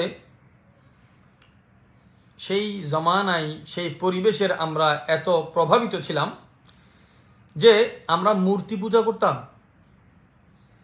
যার কোনো দেওয়ার নেওয়ার ক্ষমতা নাই, বলার করার ক্ষমতা নাই, এমন মূর্তি আমরা পূজা করতাম। ফাকুন্না নাকতুলুল আওলাদ, আমরা এত কঠিন হৃদয়ের অধিকারী ছিলাম যে আমরা আমাদের আওলাদকে, সন্তানকে কতল করতাম, নাউযুবিল্লাহ। ওয়াকানাত ইনদি ইবনাতু লি ফালাম্মা আজাবাত, ওয়াকানাত ইনদি ইবনাতু লি, বলছি ইয়া রাসূলুল্লাহ, আমার একটা কন্যা সন্তান ছিল। ফালাম্মা আজাবাত ওয়াকানাত মাসরুরাতান বিদুআই ইযা দাউতুহা, আমার মেয়ে আমাকে এত ভালোবাসতো যে আমি যখনই আমার কন্যাকে ডাকতাম, আমার মেয়েকে ডাকতাম, আমার ডাকে সে খুব আনন্দের সাথে সাড়া দিত। যে ফাদাউতুহা ইয়াওমান, সে তো আমার ডাকে সাড়া দিত। ফাদাউতুহা ইয়াওমান, আমি একদিন তাকে ডাকলাম, বড় আদর করে রেখেছেন। ফাত্তাবাআতনি, সে আমার পিছনে পিছনে আমার সাথে সাথে আসতে লাগলো। ফামারারতু হাত্তা আতাইতু বিরান মিন আহলি গায়রা বাঈদ, সুদূরেই আমি একটা কূপের কাছে কাছে তাকে নিয়ে গেলাম, সে আমার সাথে চলতে চলতে গেল। ফা আখাযতু বিয়াদিহা ফারাদাইতু বিহা ফিল বির, আমি তাকে তার হাত ধরে, বাবা বলতেছে, আমি তাকে তার হাত ধরে, মেয়ের হাত ধরে আমি কূপের মধ্যে নিক্ষেপ করে দিয়েছি। আল্লাহু আকবার। আমার পেয়ারা নবীজির মজলিসে যখন, আপনি চিন্তা করেন রহমতুল্লিল আলামিনের দরবারে কত কঠিন কথা হচ্ছে, কত কঠিন আলোচনা হচ্ছে। আমার পেয়ারা নবীজি নেতৃত্ব আজকে সবাই চায়, কিন্তু কেউ শুনতে চায় না। পেয়ারা নবীজির সবচেয়ে বড় খুবই ছিল তিনি শুনতে ভালোবাসতেন। কত কঠিন কথা হচ্ছে রহমতের সামনে। তিনি বলছেন, আমি আমার মেয়ের হাত ধরে আমি ফেলে দিলাম কূপে। ওয়াকানা আখিরা আহদি বিহা আন তাকুলা ইয়া রাসূলুল্লাহ, আমার এখনো মনে আছে তার মুখের মধ্যে, আমি কূপে ফেলে দিচ্ছি, সে মারা যাওয়ার আগে তার মুখে যে শব্দটা ছিল সেই শব্দটা এখনো কানে বাজে। যেমন আমার মনে আছে ওকানা আখিরা আহদি বিহা আনতাকুলা ইয়া আবাতা ইয়া আবাতা। আমার মনে হচ্ছে এখনো সে বলে যে তাকে যখন আমি ফেলে দিচ্ছিস তার শেষ শব্দ ছিল হে বাবা, হে বাবা। বাবা, এই মোহাব্বত করে আর্তনাদের বাবা ডাকছে মেয়ে, আর সন্তানকে ছেড়ে দিচ্ছে বাবা। ইয়া আবাতা ইয়া আবাতা। ওই ব্যক্তি বলার ধরনটা কেমন ছিল? যার ব্যথা তার মুখে মানায়, আরেকজনের ব্যথা আপনি বর্ণনা করলে সেই ব্যথা আসবে না। তিনি যখন এগুলো বর্ণনা করছেন ওনার দিল থেকে কি বিরহ উঠতেছে।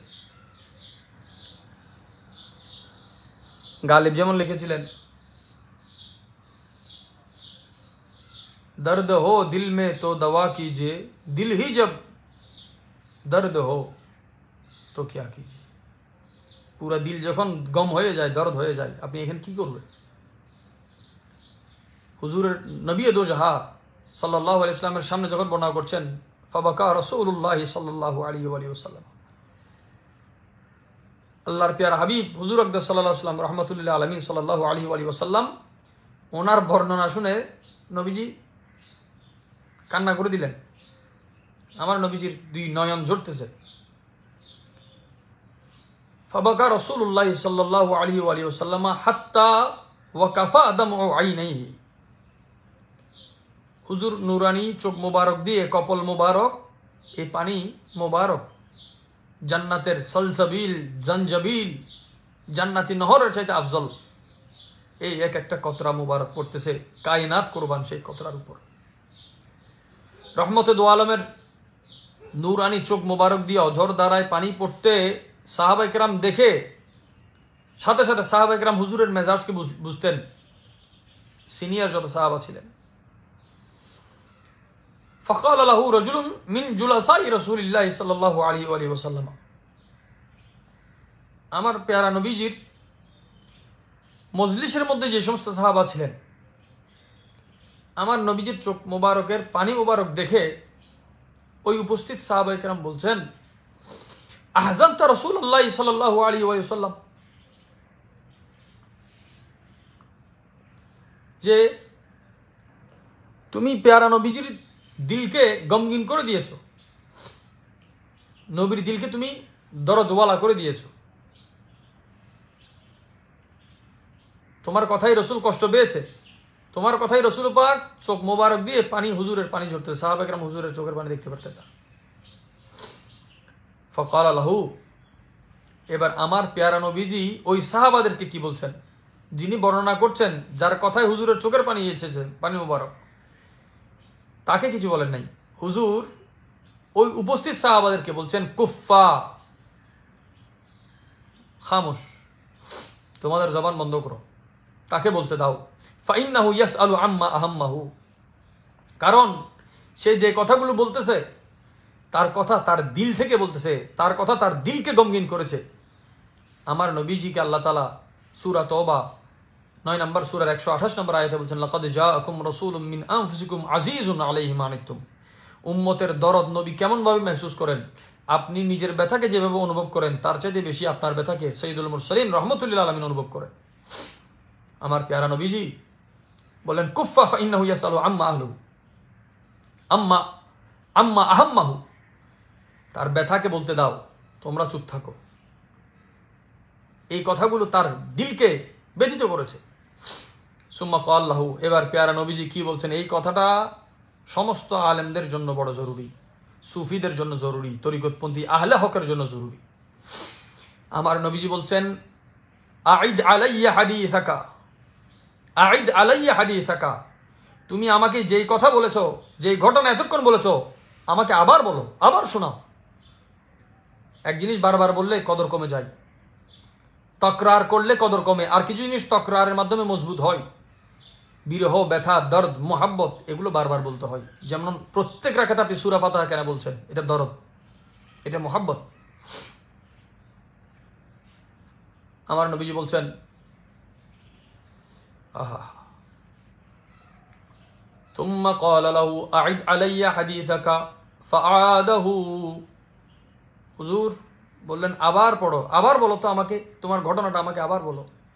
ওই সাহাবা আবার প্রথম থেকে শুরু করলেন, ইয়া রাসূলুল্লাহ, আমি গেলাম, আমার বাবা, আমার সন্তান আছে, আমরা আওলাদকে হত্যা করতাম জাহিলি যুগে, আমার কন্যাকে আমি আমার হাতে ধরে কূপে ফেলে দিচ্ছি, এমন অবস্থায় সে ইয়া বাতা বাবা বাবা করে ডাকছে।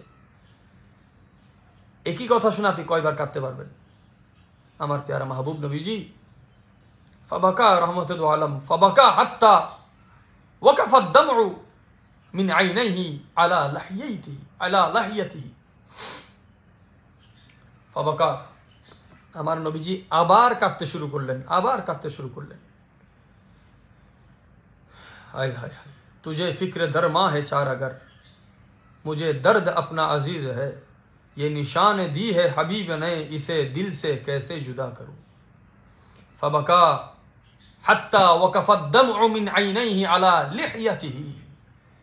হুজুর কাঁদতে কাঁদতে প্যারা নবীজির চোখ মোবারক দিয়ে পানি পড়তে পড়তে হুজুরের দাড়ি মোবারক পানিতে সিক্ত হয়ে গেল, দাড়ি মোবারক ভিজে গেছে। আল্লাহু আকবার। আমার নবীজি কাঁদতে কাঁদতে বলেন সুম্মা ক্বালা লাহু ইন্নাল্লাহা ক্বাদ ওয়াদা আনিল জাহিলিয়া মা আমিলু ফাস্তানিফ আমালাকা।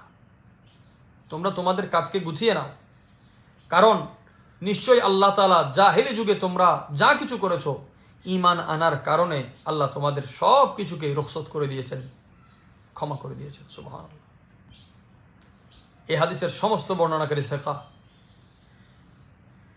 হযরতে ইমাম দারিমি এই হাদিস বর্ণনা করেছেন। আমার নবীজি এক দরদে কেঁদেছেন। আমি দেখতে পাচ্ছি আপনাদের, আমি তো সরাসরি আপনাদেরকে দেখছি না, কিন্তু আমার মনে হচ্ছে আপনারাও সমান দিলে সেই ব্যথাকে অনুভব করতেছেন। এটা মোহাব্বত, এটাই ইশক। এই একটা সনদ আমার প্যারা নবীজির। আহা,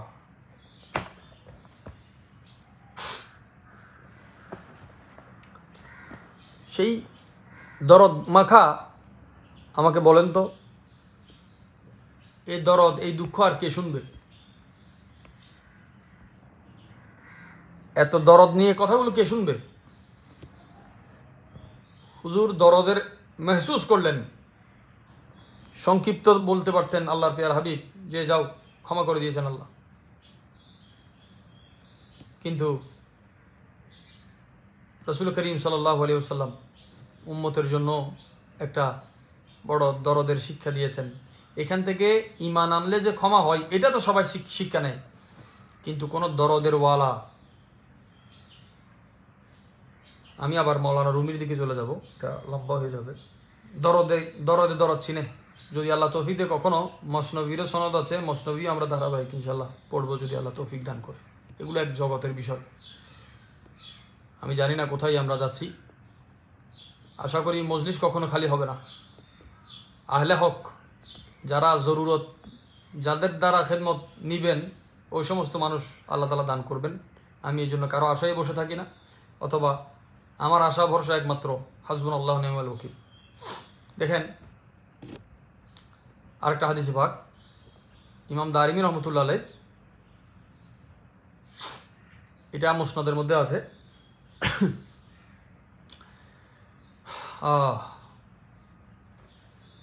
এটা শেখ আমরুল কবির রহমতুল্লাহ আলাইহ থেকে শেখ আল উস্তাজ আল হাফনি রহমতুল্লাহ আলাইহ, ওনার শেখ আল বুদাইরি, ওনার শেখ আল ইব্রাহিম, ওনার শেখ আসফি আল কুশাশি, ওনার শেখ শামস আর রমেলি, ওনার শেখুল ইসলাম জাকারিয়া আল আনসারি রহমতুল্লাহ আলাইহ, ওনার শেখ মুসনিদুদ্দুনিয়া মোহাম্মদ বিন মুকবাল আল হালবি, ওনার শেখ জুয়াইরিয়া বিনতে আহমদ আল কুরদি। ইনি এই রাবিদের মধ্যে, ইমাম দারিমির উস্তাদদের মধ্যে এই যেই বর্ণনা, এই হজরতে ইমাম দারিমি থেকে যারা সনদ বর্ণনা করেছেন, পুরুষের বীরে একজন মহিলা রাবি আবু আলী হাসান, ওনার পূর্বে ইবনে উমর আল কুরদি, উনি বর্ণনা করেছেন শেখ আল মুনাজ্জা আবদুল্লাহ থেকে, উনি বর্ণনা করেছেন শেখ আবুল ওয়াক্ত আদ-দাউদি রহমতুল্লাহ থেকে, উনি বর্ণনা করেছেন আস-সারখসি, ইমাম সারখসি থেকে, তারপর আবু ইমরান ঈসা বিন ওমর আস-সামরকান্দি। ইমাম দারিমি রহমতুল্লাহ আলাইহ বর্ণনা করছেন হযরত ইয়াজিদ বিন হারুন রহমতুল্লাহ আলাইহ থেকে। ইয়াজিদ বিন হারুন বর্ণনা করছেন হুমায়দ থেকে, উনি বর্ণনা করছেন খাদেম রাসূলুল্লাহ আনাস বিন মালিক রাদিয়াল্লাহু তাআলা, নবীজির প্যারা খাদেম সাহাবা থেকে, আনি নবী সাল্লাল্লাহু আলাইহি ওয়াসাল্লাম ইন্না ফিল জান্নাতি লাসুকান। এটার অনেক অনেক লফজে কিন্তু এটার অনেক বর্ণনা আছে ভিন্ন ভিন্ন শব্দে, যে জান্নাতের মধ্যে একটি বাজার আছে, জান্নাতের মধ্যে একটি অঞ্চল আছে। সাহাবায়ে কেরাম জিজ্ঞাসা করলেন, ক্বালু ওয়া মা হিয়া, ইয়া রাসূলুল্লাহ সেটি কি? ক্বালা, নবীজি উত্তর দিচ্ছেন, কুতবানুম মিন মিস্ক, একটা টিলা আছে, একটা বাজার আছে। বাজার বলতে যেখানে মানুষ একত্রিত হবে, একটা টিলার মধ্যে এক জান্নাতি জান্নাতির সাথে মোলাকাত করবে। জান্নাতি জান্নাতির সাথে লাগলে নূর নালা নূর হয়ে যায়, আরো সুন্দর হয়ে যায়, আরো মাহবুব হয়ে যায়। তো প্যারা নবী ইরশাদ করছেন এটি সম্পূর্ণ হবে মিশকের, এখানে খুঁটিও মিশকের, মাটিও মিশকের, খুশবু আর খুশবু, সুগন্ধি আর সুগন্ধি। ইয়াখরুজুনা ইলাইহা ফায়াজতামিউনা ফিহা ফায়াবাসুল্লাহু আলাইহিম রিহান। এটার অসংখ্য লফজি রওয়ায়াত আছে ভিন্ন ভিন্ন, যে জান্নাতীদেরকে অনুমতি দেওয়া হবে, তারা বের হয়ে এক জায়গায় জড়ো হবে, এক একজন এক এক মহল থেকে বের হয়ে এক জায়গায় জড়ো হবে। এক জায়গায় জড়ো হওয়ার পর আল্লাহ তাআলা তাদের উপর একটা বাতাস প্রেরণ করবেন, তাদের উপর বাতাস প্রেরণ করবেন, একটা বাতাস আসবে। ফাতুদখিলাহুম বুয়ুতাহুম, এটা এক রাওয়ায়াত। আরেক রাওয়ায়াত আছে ফায়ুদখিলুহা বুয়ুতাহুম, যে এই বাতাসটা আসার পর ওই সমস্ত জান্নাতি মানুষ তাদের নিজ নিজ ঘরে ফিরে যাবেন। বাতাস সবাইকে মানুষ সব জান্নাতীদেরকে স্পর্শ করবে। এক রাওয়ায়াত আছে ফাতাকুল, এক রাওয়ায়াত আছে ফায়াকুল লাহুম আহলুহুম। তো তাবুতে ঢুকার পরে জান্নাতের একটা খুসুসিয়ত হচ্ছে, সর্বনিম্ন যে তাবুটা থাকবে জান্নাতে, এটা 70 বছরের রাস্তা। কে বলছেন 70 মাইল একটা তাবুর উচ্চতা সর্বনিম্ন। তো ওই বাতাসটা লাগার পরে যখন জান্নাতীরা ঘরে ফিরবে, তার পরিবার ওই জান্নাতীদেরকে বলবেন, তার যেই স্ত্রী থাকবে, হুর থাকবে, আল্লাহ তাআলা যত নিয়ামত দিবেন, অথবা তার মহলে যারা থাকবেন, তারা দেখার পরে বলবেন, লাকাদ ইজদাদতুম বা'দানা হুসনা। অপর রাওয়ায়াতে আছে কসম, ওয়াল্লাহি, আল্লাহর কসম, আপনারা তো আরো সুন্দর হয়ে গেছেন। সুবহানাল্লাহ। প্রাসাদ থেকে বের হলেন, ঘর থেকে বের হলেন, তাবু থেকে বের হলেন, ওই বাতাস লাগার পর যখন ফিরে আসবে, জান্নাতীদের রৌনক আরো বেড়ে যাবে, সৌন্দর্য আরো বেড়ে যাবে। ওয়ায়াকুলু লিআহলিহিম মিসলা যালিক, যারা ঢুকবে তারাও কিন্তু আবার জান্নাতীদেরকে, ওই ঘরে যারা থাকবে তাদেরকেও বলবে। অর্থাৎ এটা অন্য হাদিসে আছে, এটার বিস্তারিত বর্ণনা হচ্ছে, সপ্তাহে একদিন আমরা জুমার দিন সবাই যেমন একত্রিত হই, জুমার দিন জান্নাতেও মানুষ একত্রিত হবে। সুবহানাল্লাহ। তো মানুষ যখন একত্রিত হয় জুমার দিন, আজকে আমরা অনেক ফতোয়ার কথা বলি না, যে জুমার দিন মহিলারা জুমা পড়বে কিনা। আরে জান্নাতে জুমার দিন যখন জান্নাতীরা একত্রিত হবে পুরুষরা, তখনও পরিবার ঘরে থাকবে। সুবহানাল্লাহ। ওই পরিবার তখনও ঘরে থাকবে। তার মানে ইমামে আজম এই জান্নাতের একটা নিশানা আমাদেরকে দেখিয়ে গিয়েছেন ফতোয়ার মাঝখানে, যে এই ফতোয়ার মাধ্যমে মানুষ বুঝতে পারবে যে জান্নাতীদের একটা নিশানা। সুবহানাল্লাহ। তো শুক্রবারে যখন দেখা হবে, মানুষ সপ্তাহে আল্লাহকে 2 বার দেখবে জান্নাতে। সুবহানাল্লাহ। সপ্তাহে 2 বার আল্লাহর সাথে বান্দার মোলাকাত হবে, যে এক নজরে বান্দা তাকিয়ে থাকবে, আর এক নজরে রহমত তাদের দিকে তাকাবে। সুবহানাল্লাহ। এবং 2 দিন এই 2 বার তাকানো, এই 2 বার দেখার সুযোগ থাকবে শুক্রবারে। আল্লাহকে দেখলে মানুষ চেহারাতে নূর চলে আসে। আমার পেয়ারা রব্বুল আলামিন সেই নসিব আমাদেরকে দান করুক। হাদিসে পাকে আছে, এই রমজান মাসে এখানে আমাদের অনেক তোহফার সদস্যবৃন্দরা আমাকে শুনছেন।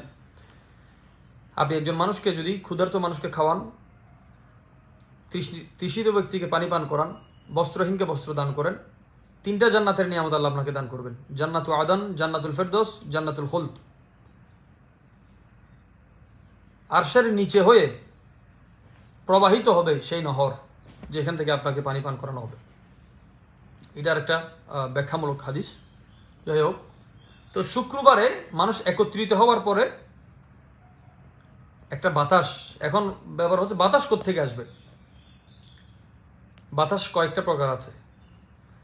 জান্নাতের বাতাস, বরকতের বাতাস উত্তর দিক থেকে আসে। আমরা সাধারণত দক্ষিণের বাতাসকে প্রাধান্য দিই দুনিয়াতে।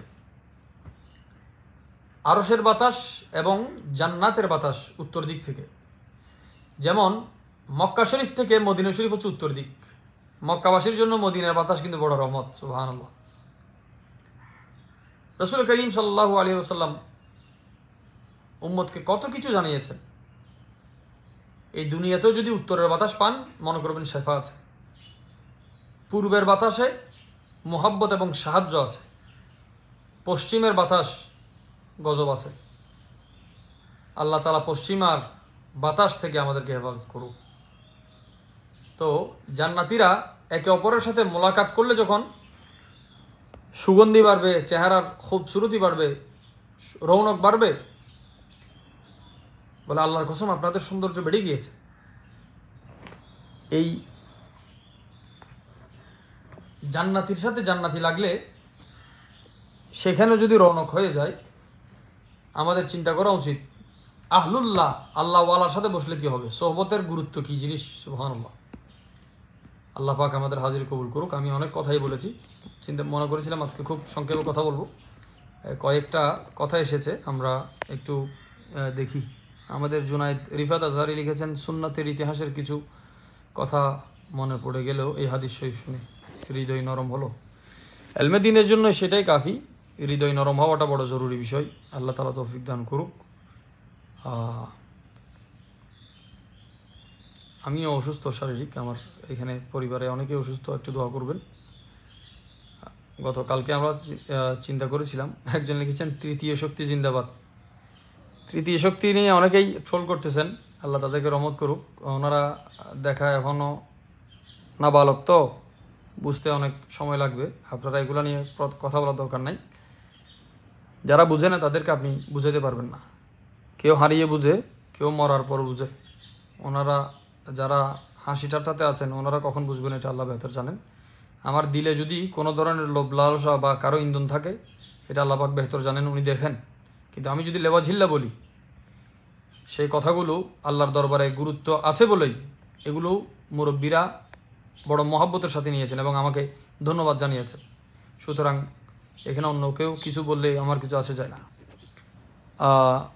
আরেকজন লিখেছেন সনদের পরে একটা ছোট, কি বিষয়, কোন আল্লাহর ওলি জীবিত অবস্থায় ব্যবহার করা জিনিসগুলো আসন আকারে রাখা যাবে কি না জানালে খুশি হব। আচ্ছা, প্রথমে বলি আল্লাহর ওলিদের ব্যবহারকৃত জিনিস বলতে আমরা কি বুঝি। আল্লাহ ওয়ালাদের অবস্থান, বাসস্থান, বস্ত্র, খাদ্য প্রত্যেক কিছুতে শেফা এবং বরকত আছে। প্রশ্ন হচ্ছে আসন বলতে আমরা কি বুঝি, যে ওনার জিনিসগুলো যাতে কেউ ব্যবহার না করে, কেউ যাতে ওনার এই মোবারক জিনিসগুলোকে ব্যবহার করে এই জিনিসের মান ক্ষুণ্ণ না করে, এই জন্য এই জিনিসকে যথা অবস্থানে রাখা, যে আমার হাতে জিনিসটা লাগলে জিনিসটার মান কমে যাচ্ছে। যেমন দুর্বল মানুষ বর্ণনা করলে সহিহ হাদিস জয়ীফ হয়ে যায়। এই জিনিসগুলো থেকে বাঁচার জন্য এবং বরকত হাসিলের জন্য এগুলোকে আলাদা রাখা হয়। এখানে আসন, আসন মানে কেউ এখানে পূজা দিবে, কেউ কি করবে, এই ধরনের কোনো কথা বলার সুযোগ থাকবে না। কারণ আমি দলিল হিসেবে একটা দলিল দিই, এই দলিল কিয়ামত পর্যন্ত কেউ কাটতে পারবে না। আপনারা সকলে জানেন মুসা আলাইহিস সালামের একটি লাঠি ছিল। এই লাঠি দিয়ে আল্লাহর হুকুমে আঘাত করলে সমুদ্রের মধ্যে রাস্তা হয়েছে, সাক্ষী আছে। যদি বলা হয় এই লাঠিটা কোত্থেকে আসলো, এই লাঠিটা ওনাকে দিয়েছিলেন হযরতে শুআয়ব আলাইহিস সালাম। শুআয়ব আলাইহিস সালাম এই লাঠি কোথায় পেলেন? শুআয়ব আলাইহিস সালাম আল্লাহ তাআলা নবীদের, ওনার পূর্ববর্তী সমস্ত নবীদের খাজানা, ব্যবহারকৃত লাঠি, জোতা মোবারক, এই তবারকগুলো জমা রাখার জন্য ওনাকে দায়িত্ব দিয়েছিলেন। হযরত শুআয়ব আলাইহিস সালামের হুজরা শরীফে সমস্ত নবীদের ব্যবহারকৃত জিনিস ছিল। এবং মুসা আলাইহিস সালাম যত জিনিস ব্যবহার করেছেন প্রায় হযরত আদম আলাইহিস সালামের জিনিস, এটা অনেকের অজানা। তো আশা করি আল্লাহর নবীদের জিনিসগুলো, এখন আপনি বলতে পারেন শোয়েব আলাইহিস সালাম তো নবীদের জিনিস রেখেছেন, এগুলো রাখবে কেন? আমি বলবো ওলামা উম্মতি কা আম্বিয়া বনি ইসরাইল, ওই জমানার নবী তাদের মর্যাদা আল্লাহ এই জমানার উম্মদেরকে দিয়েছিলেন। উম্মত নবী নয়, কিন্তু ওই নবীদের মর্যাদার জলওয়া তাদের শানের উপর আছে। মুজিজার জলওয়া কারামত হয়ে নবুয়তের জলওয়া বেলায়েত হয়ে আছে। শাইখ যে কোনো একদিন সূরা তাহরিম 1 থেকে 5 নং আয়াত ইনশাল্লাহ আল্লাহ পাক যদি তৌফিক দান করে আমরা ইনশাল্লাহ আলোচনা করব। আমি মনে হয় অনেক সময় আপনাদের নিয়েছি। এখানে অনেক হাজি সাহেবরা আছেন, অনেকে মদিনা শরীফ আছেন, আমাদের সালাম পৌঁছাবেন। মাশাআল্লাহ, প্রবাসের আমাদের অনেককে দেখতে পাচ্ছি, এবং আমাদের বিশেষ করে দারুল হিকমার আমাদের যারা আছেন সদস্যরা, ওনারাও আছেন। আপনারা দোয়া করবেন। আমরা সনদের সিরিজ কি আমরা জারি রাখবো নাকি এতটুকুই শেষ করব? কারণ আমরা কিন্তু অনেক সনদের বর্ণনা কিন্তু এখানে চলে এসেছে, যদিও আমরা পর্ব হিসেবে 6, কিন্তু অলরেডি 95 মতো সনদ এখানে আমরা বর্ণনা করেছি। সব সনদ উল্লেখ করি না আর কি, একইভাবে এখানে হিসাব করলে আরও বেশি হবে। তো আমরা 4 মাযহাবের ইমামুল আউলিয়া হুজুর গৌসে পাক এবং ইমাম দারমি রহমতুল্লাহ একটা শেষ করলাম। সামনে দেখি যদি আল্লাহ পাক তৌফিক দেন আমরা আর কার সনদ, আমাদের এখনো সিহাসিত্তা বাকি আছে, এবং হাদিসের অসংখ্য গ্রন্থ আছে যেগুলো সম্পর্কে মানুষ জানে না, অবশ্য জানার কথাও না। ইনশাল্লাহ সনদ জারি থাকবে যদি আপনারা চান। আমাদের তো 4-5টা সনদের কথা আপনারা নিশ্চয়ই শুনেছেন, দেখেছেন। আল্লাহ পাক দয়া করেছেন, আপনারা দোয়া করবেন যাতে এগুলো সঠিক ওয়ারিসের হাতে দিয়ে যেতে দুনিয়া থেকে বিদায় নিতে পারি। সে পর্যন্ত যেন আল্লাহ পাক হায়াত দারাজ করে। কমপক্ষে 1000 যথার্থ সাগরিদ যদি উঠে এই খেদমতের জন্য। আমরা সেই লায়ক নই, কিন্তু যোগ্য মানুষের হাতে পৌঁছলে জিনিসটাই আরও মোবারক হয়ে যায়। আজকে আমরা অনেকে সালাম দিয়েছেন, ওয়ালাইকুম আসসালাম রহমতুল্লাহ বরকাতুহু। যে হাদিস শরীফ আমরা শুনেছি ইমাম দারিমি রহমতুল্লাহ রিওয়ায়াত থেকে, একই হাদিস আবার একসাথে আমরা মক্কা হযরত ইমাম বুখারী ইমাম মুসলিম রহমতুল্লাহ আলাইহি দুইজনের রিওয়ায়াত থেকে আমরা পেয়েছি। সৌদি আরব থেকে দেখছেন, দুবাই থেকে দেখছেন, আপনাদের সবাইকে মোবারকবাদ। আপনারা দূরে থাকার পরে আবুধাবি থেকে দেখছেন, আবুধাবি থেকে একজন। আপনারা এই মহব্বত জারি রাখবেন আশা করি, আমাদের মহব্বত আল্লাহ এবং রসুলের খাতিরে। আর যদি আপনাদের সুযোগ থাকে আমাদের তোহফার কার্যক্রমগুলো একটু দেখবেন। যারা কাজ করছে রাত দিন পরিশ্রম করছে মানুষের জন্য, ওনাদেরকে একটু আপনারা সাহস দিবেন। আপনার একটা শব্দ যদি কারো দিলে আশা জাগায়, এটা আশা করি কাজ দিবে। এবং আপনারা যারা বাংলাদেশে শুনছেন, তোহফার সাথে কারো মোলাকাত হয়েছে কিনা এটা একটু জানাবেন। তোহফার সাথে যদি মোলাকাত হয়ে থাকে, তাদেরকে একটা হাসি দিয়ে হলেও, মুখে আপনার খুশি দিয়ে তাদেরকে আনন্দিত করবেন। আল্লাহ পাক আমাদের হাজির কবুল করুক। আমাদের সনদের মধ্যে অসংখ্য সনদ, হাদিসে পাকের গ্রন্থ, দরুদে পাকের গ্রন্থ, যেমন নাকি পৃথিবীতে দরুদের উপর অনেক কিতাব আছে।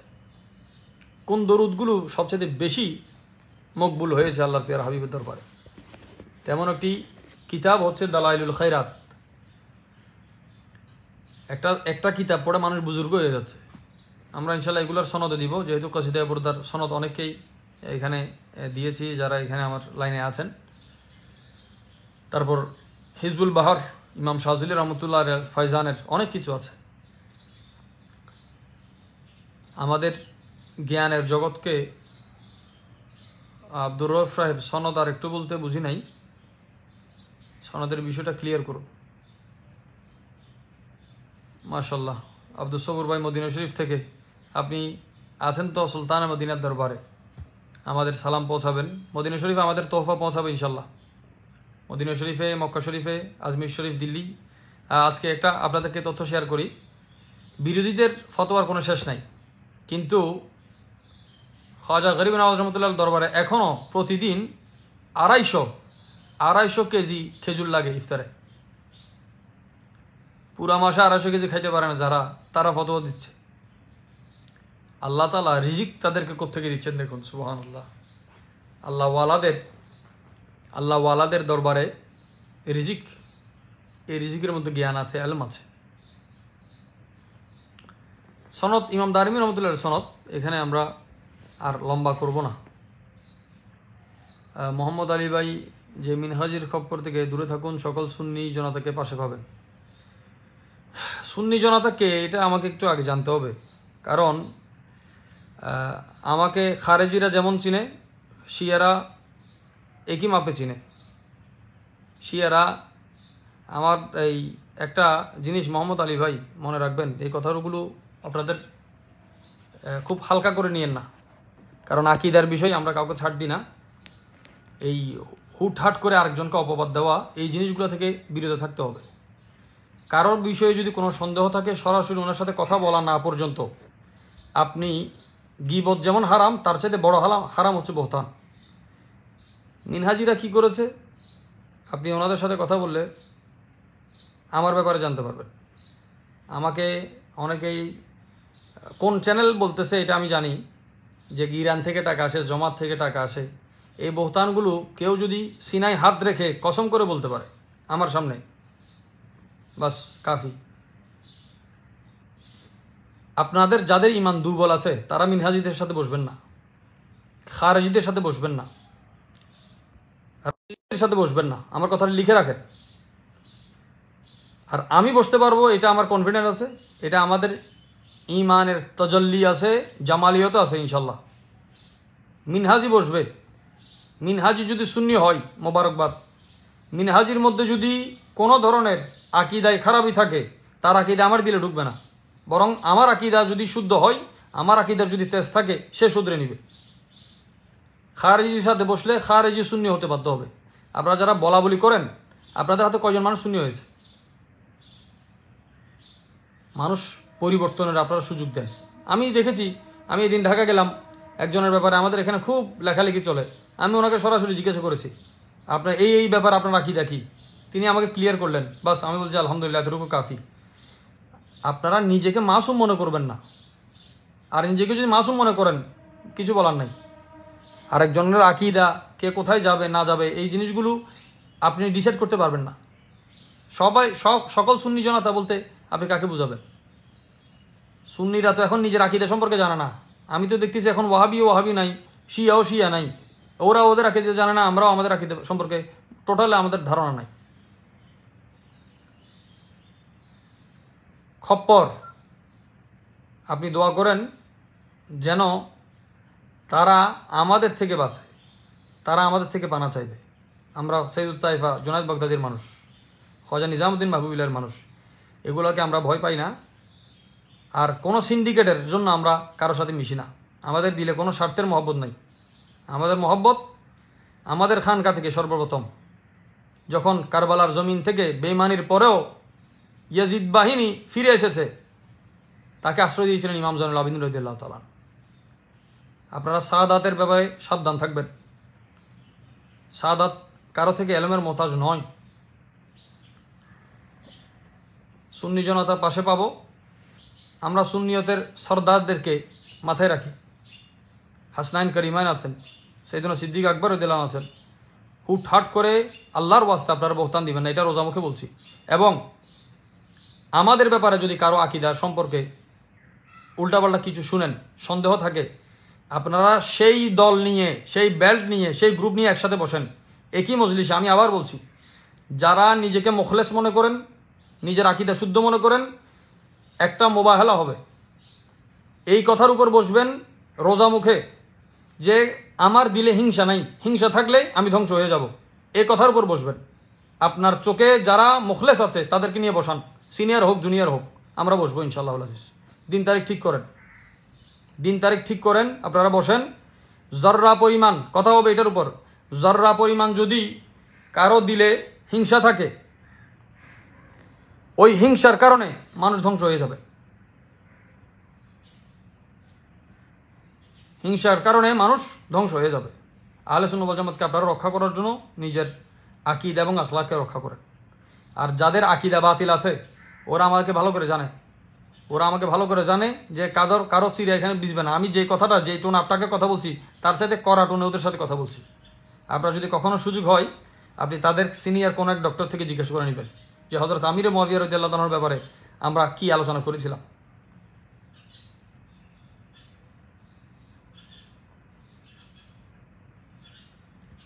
আর একটা দল আমি আপনাদেরকে যদি দেখাতে পারি, আপনি মোহাম্মদপুর, আপনি যাদেরকে সুন্নি হিসেবে চিনেন, শুধুমাত্র সৈয়দ নামের পিছনে তারা দৌড়ায়, কিন্তু আকীদা তাদের বাতিল। অসংখ্য মানুষ আছে। আপনি নিজের শরীর ঝাড়েন, নিজেরা একটু শুধরান, ইনশাল্লাহ ক্লিয়ার হয়ে যাবে। আর আমি আবার ক্লিয়ার করি, আমাদের ব্যাপারে কারো যদি সন্দেহ থাকে মাঠে বসান। হুটহাট করে যাদেরকে চিনি না, না বংশ পরিচয়, না জ্ঞানের পরিচয়, না আদব আখলাক, হুটহাট করে ফেসবুকে লেখালেখি করে। আমার অধিকার আবদার এজাজত আছে বলে আমরা কথা বলি, এবং আমরা যেখানে কথা বলি, যেখানে আপনারা মাথা নত করেন, আপনাদের সিনিয়র, আপনাদের শেখ, আপনাদের মাশায়েখ হযরত, আপনাদের পীর মুর্শিদ, ওনাদের সাথে কথা বলছি। দরবারের সাথে কথা বলবে। সুতরাং আপনারা বহতান থেকে হেফাজত করেন। আমার পেয়ারা নবীজি বারবার উম্মতকে ঘোষণা করেছেন যে তোমরা কাউকে অপবাদ দেওয়া তো দূরের কথা, কুধারণা করিও না। ইমাম আহমদ ইবনে হাম্বল রাদিয়াল্লাহু তাআলা, আপনার কথা শুনে আমার একটা কথা মনে পড়ে গেল। ইমাম আহমদ ইবনে হাম্বল রাদিয়াল্লাহু তাআলার দরবারে কিছু বড় বড় মুহাদ্দিস গিয়েছে, তৎকালীন জামানার বড় বড় মুফতি। বলো হুজুর, বাগদাদের মসজিদে সুফিরা এসেছে, ভণ্ড। এই যে টোনটা এখন অনেক সুন্নিরা ব্যবহার করে, লানত এই টোনের উপর। বিনা দরবারের যখন দরবারের বিষয়ে কথা বলে, কারা কথা বলবে দরবারি নিয়ে, এখানে কারো মাথা ব্যথা নাই। দরবারে যখন মাদ্রাসা নিয়ে কথা বলে তখন মানুষের মাথা ব্যথা হয়, দল নিয়ে কথা বলে মাথা ব্যথা হয়, যে কি অধিকার কার? আপনাদের যে সমস্ত শর্ত আছে সব শর্তের সাথে বসবো আমরা ইনশাল্লাহ। বসেন। ইমাম আহমদ ইবনে হাম্বল রাদিয়াল্লাহু তাআলা বলেছেন, কি ব্যাপার ওদের মজলিসের সমস্যা কি? বলে দিন দিন মানুষ গোমরা হয়ে যাচ্ছে, তাদের মজলিস বাড়তে চলেছে। আপনি তাদেরকে কুফরির ফতোয়া দেন, তারা উল্টাপাল্টা কথা বলে। ইমাম আহমদ বললেন, আমি তো তাদেরকে শুনি নাই, না শুনে কি ফতোয়া দিব? ঠিক একই কাহিনী আপনি দেখেন, এক সাহাবীর বিরুদ্ধে যখন নালিশ দেওয়া হলো, ইয়া রাসূলুল্লাহ, আপনি যাকে পাঠিয়েছেন উনি প্রত্যেক নামাজে সূরা ইখলাস পড়ে। নবীজি বলছেন, আগে তাকে জিজ্ঞাসা করো সে কেন পড়ে। আসামির কথা বলার সুযোগ নাই, আপনি বিচার করবেন, আপনি হাকিম সাজবেন? অধিকার দেয় নাই আপনাকে, ইসলাম আপনাকে সেই অধিকার দেয় নাই। কথা বলেন, সামনাসামনি কথা বলেন। ক্লিয়ারেন্স ব্যক্তি থেকে সরাসরি নেবেন। আমাদের দেশে কেউ আওলাদ রাসূলকে ইজ্জত করে না, পীরকে ইজ্জত করে। যার পীরকে সে আকাশচুম্বী ইজ্জত করে, আওলাদ রাসূলকে ইজ্জত করে না। একজন ধনী সৈয়দ এবং গরিব সৈয়দের তফাৎ আছে আমাদের এখানে, বড় সৈয়দ ছোট সৈয়দের তফাৎ আছে আমাদের এখানে।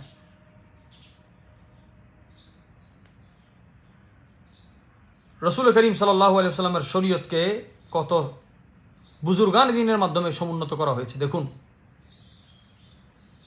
ইমাম আহমদ ইবনে হাম্বল রাদিয়াল্লাহু বলেন, আমি আগে তাদেরকে দেখতে হবে, শুনতে হবে, তারপর ফতোয়া। বলে তাইলে আপনি আগামীকাল এশারের নামাজের পর আপনি বসবেন, দেখেন মানুষকে কিভাবে গোমরাহ করে। তো ইমাম আহমদ রাদিয়াল্লাহু তাআলা তিনি রহমতুল্লাহ আলাইহি গেলেন, এশারের নামাজের পরে কিছু মানুষ বসলেন, উনি মসজিদের এক কোনায় বসলেন। সুফিদের ওই মহলটা যখন আলোচনা শুরু করলো, যাদের উপর আলোচনা করে তারা শুনে, কিন্তু ইমাম আহমদ ইবনে হাম্বল রাদিয়াল্লাহু আনহু অজর ধরায় কাঁদতে কাঁদতে, এই কপাল, এই মুখ, দাড়ি, চুল দাড়ি, এখানে সব কিছু ভিজে গেছে, দাড়ি। সকাল সুবহে সাদিক পর্যন্ত কান্না করেছেন, যতক্ষণ কথা বলছেন কান্না করেছেন। পরের দিন মাওলানা সাহেবরা এসেছেন, বলছে হুজুর আপনি তো শুনেছেন নিশ্চয়ই ওদের কুফরি কথা। ইমাম আহমদ রাদিয়াল্লাহু তাআলা আনহু ফতোয়া না দিয়ে বলেছে তোমরা এখান থেকে বের হয়ে যাও, তোমরা এখান থেকে বের হয়ে যাও। বলে আপনি কি বলেন?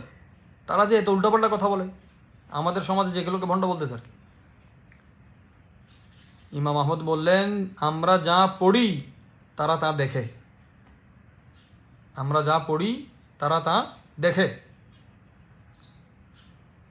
সরাসরি আপনি তার সোহবতে বসবেন, প্রশ্ন করবেন, দিল পরিষ্কার করে প্রশ্ন করবেন। আপনি এখানে আমাদের এখানে যেই কথাবার্তাগুলো হয় একজন একজনকে বেইজ্জত করার জন্য, ভুল ধরা হয় শুধরানোর জন্য নয়, বেইজ্জত করার জন্য।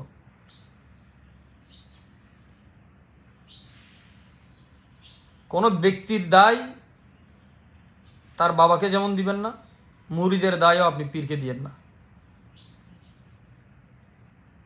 আপনারা মাদ্রাসার অনেকেই আছেন, বাংলাদেশের স্বনামধন্য যত মুহাদ্দিস আছে সবাইকে জিজ্ঞাসা করবেন, এই ফতোয়াটা আপনারা আমাকে দিবেন যে কোন হুজুর কি বলেছেন।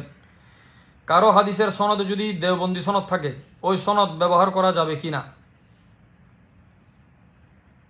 ফেসবুকে ফতোয়া দেওয়ার দরকার নেই, আপনারা আপনাদের ওস্তাদ থেকে জিজ্ঞাসা করবেন যে কারো হাদিসে যদি দেওবন্দের সনদ থাকে এই সনদ ব্যবহার করা যাবে কিনা, দেওয়া যাবে কিনা, অথবা এই সনদে যারা লেখাপড়া করিয়েছেন ওনাদের হাদিস বর্ণনা বা ওনাদের ক্লাসে বসা যাবে কিনা। তার পরবর্তীতে ইনশাল্লাহ কথা হবে। আপনারা একসাথে বসে ওই যে আমি বলেছিলাম সমালোচনা শীর্ষক সেমিনার, সেটাই জরুরত আছে, সেটাই জরুরত আছে। আমার কোনো মিনহাজির দরকার নাই, এখানে লক্ষ কোটির দরকার নাই। আমি আল্লাহ এবং রসুলের খাতিরে কথা বলি, আল্লাহ এবং রসুল আমার সাথে আছেন, এটা আমার জন্য কাফি। আমি কারো তোষামদির জন্য জিন্দগিতে কথা বলিনি, ইনশাল্লাহ সামনেও বলবো না। এই জবানকে আল্লাহ তাআলা দুনিয়া এবং দুনিয়াবাজ, ফিতনা এবং ফিতনাবাজ থেকে হেফাজত করুক। আমাদের কাজ হচ্ছে ইসলাহি, ভালো মানুষকে মানুষ মহব্বত করে, ইসলাহকে মানুষ মহব্বত করবে না। আপনারা আনুষ্ঠানিক যে ইসলাহি দেখতেছেন এগুলো মুখ খুললে অনেক সমস্যা আছে। মানুষ বিরক্ত হয়ে গেছে আপনাদের উপর, তিক্ত হয়ে গেছে আপনাদের উপর। চট্টগ্রাম থেকে বের হলে আপনি জানেন আহলে সুন্নাত ওয়াল জামাতের হাল কি।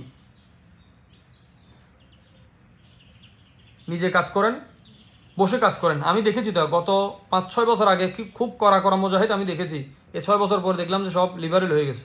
কারণ বলো হুজুর আমরা এই জায়গায় গেছি, কথা বলার কোনো স্কোপ নাই। তো দেখতেছি এক পরিবেশ থেকে, এই মুরির টিন থেকে বের হওয়ার পর জিনিসগুলো পরিবর্তন হচ্ছে। কেন পরিবর্তন হচ্ছে? আপনি সেই পরিবেশ পান নাই, আপনি হক শুনেছেন, হক দেখেন নাই, এবং মেয়ারে হক জানেন না।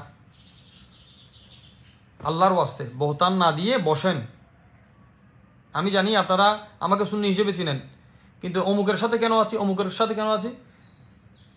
আল্লাহ পাক রব্বুল আলামিন আমার ইমানের হাফিজ, ইনকুল্লু নাফসিন লাম্মা আলাইহা হাফিজ। আপনাদের সেই হিম্মত নাই, আপনারা বসবেন না বাতিলের সাথে, কারণ বাতিলের সাথে বসলে আপনারা ধুয়ে মুছে শেষ হয়ে যাবেন। আমরা বসেছি, কিন্তু আল্লাহ ইজ্জত রক্ষা করেছেন। যারা বসেছে মজলিসে তাদের হেদায়েত নসিব হয়েছে। নূরের সাথে নূর বসলে নূর আলা নূর হয়। আহলে সুন্নাত ওয়াল জামাত কি আকীদা নূর নয়? আপনাদের কনফিডেন্স এত। আমরা আমাদের হাতে খ্রিস্টান মুসলিম হয়েছে, শিক্ষিত দেশে নয় দেশের বাইরেও। আমরা বসেছি, খ্রিস্টান পাদ্রী বলতেছে ওদের বলে মুসলমানদের সাথে তোমরা বসবা না।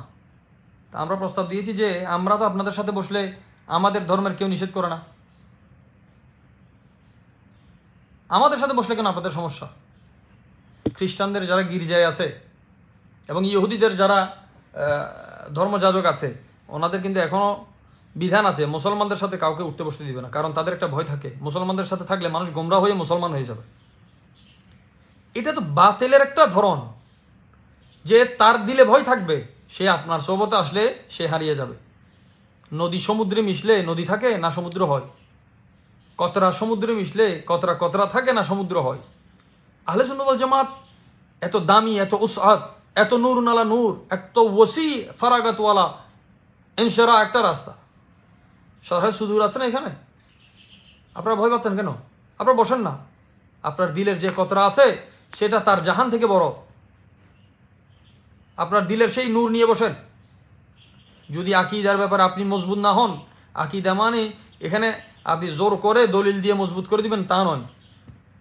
আমি গত 6 মাস আগেও আমি এখন আমাকে শুনছে হয়তো, সে প্রতি রাতে একটা ছেলে নাস্তিকদের আলোচনা শুনে ঘুমায়।